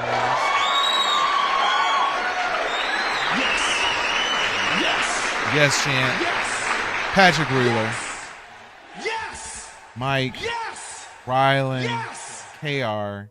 Thank you guys so much for hanging out with us, man. We truly appreciate you guys. Please, please, please, on your way out, if you have not done so already, hit that like button, hit the subscribe button. Sorry. KR. That's all right, KR. We'll be back. I'm not sure when, but at some point this week, we'll be back for another stream. But in the meantime, in between time, please go out, check out our trailer reactions that are dropping every day this week. I already have them queued up, so they will be out each and every day. Hit that like button on those. Hit the hype button if you have an opportunity to as well. That hype button does help, apparently. I don't know how, but it does help. So yes, hit that hype button as well. And yes, please on the way out, if you have not done so already, like I was saying, hit that like button, hit the subscribe button, drop those comments. Drop that. And just know that Watch Stuff with Us will be in the mix. In 2026. Whoop, whoop. Yes. Have a great night, KR. Appreciate you, man. Have a great night, Patrick. Rylan, you as well. Love you guys. Yes. Thank you for all you do for us. Yes. Truly, truly, truly love and appreciate each and every one of you guys, man. I hope you guys have a wonderful rest of your evening. And we will see you when we see you. You. Peace. And love.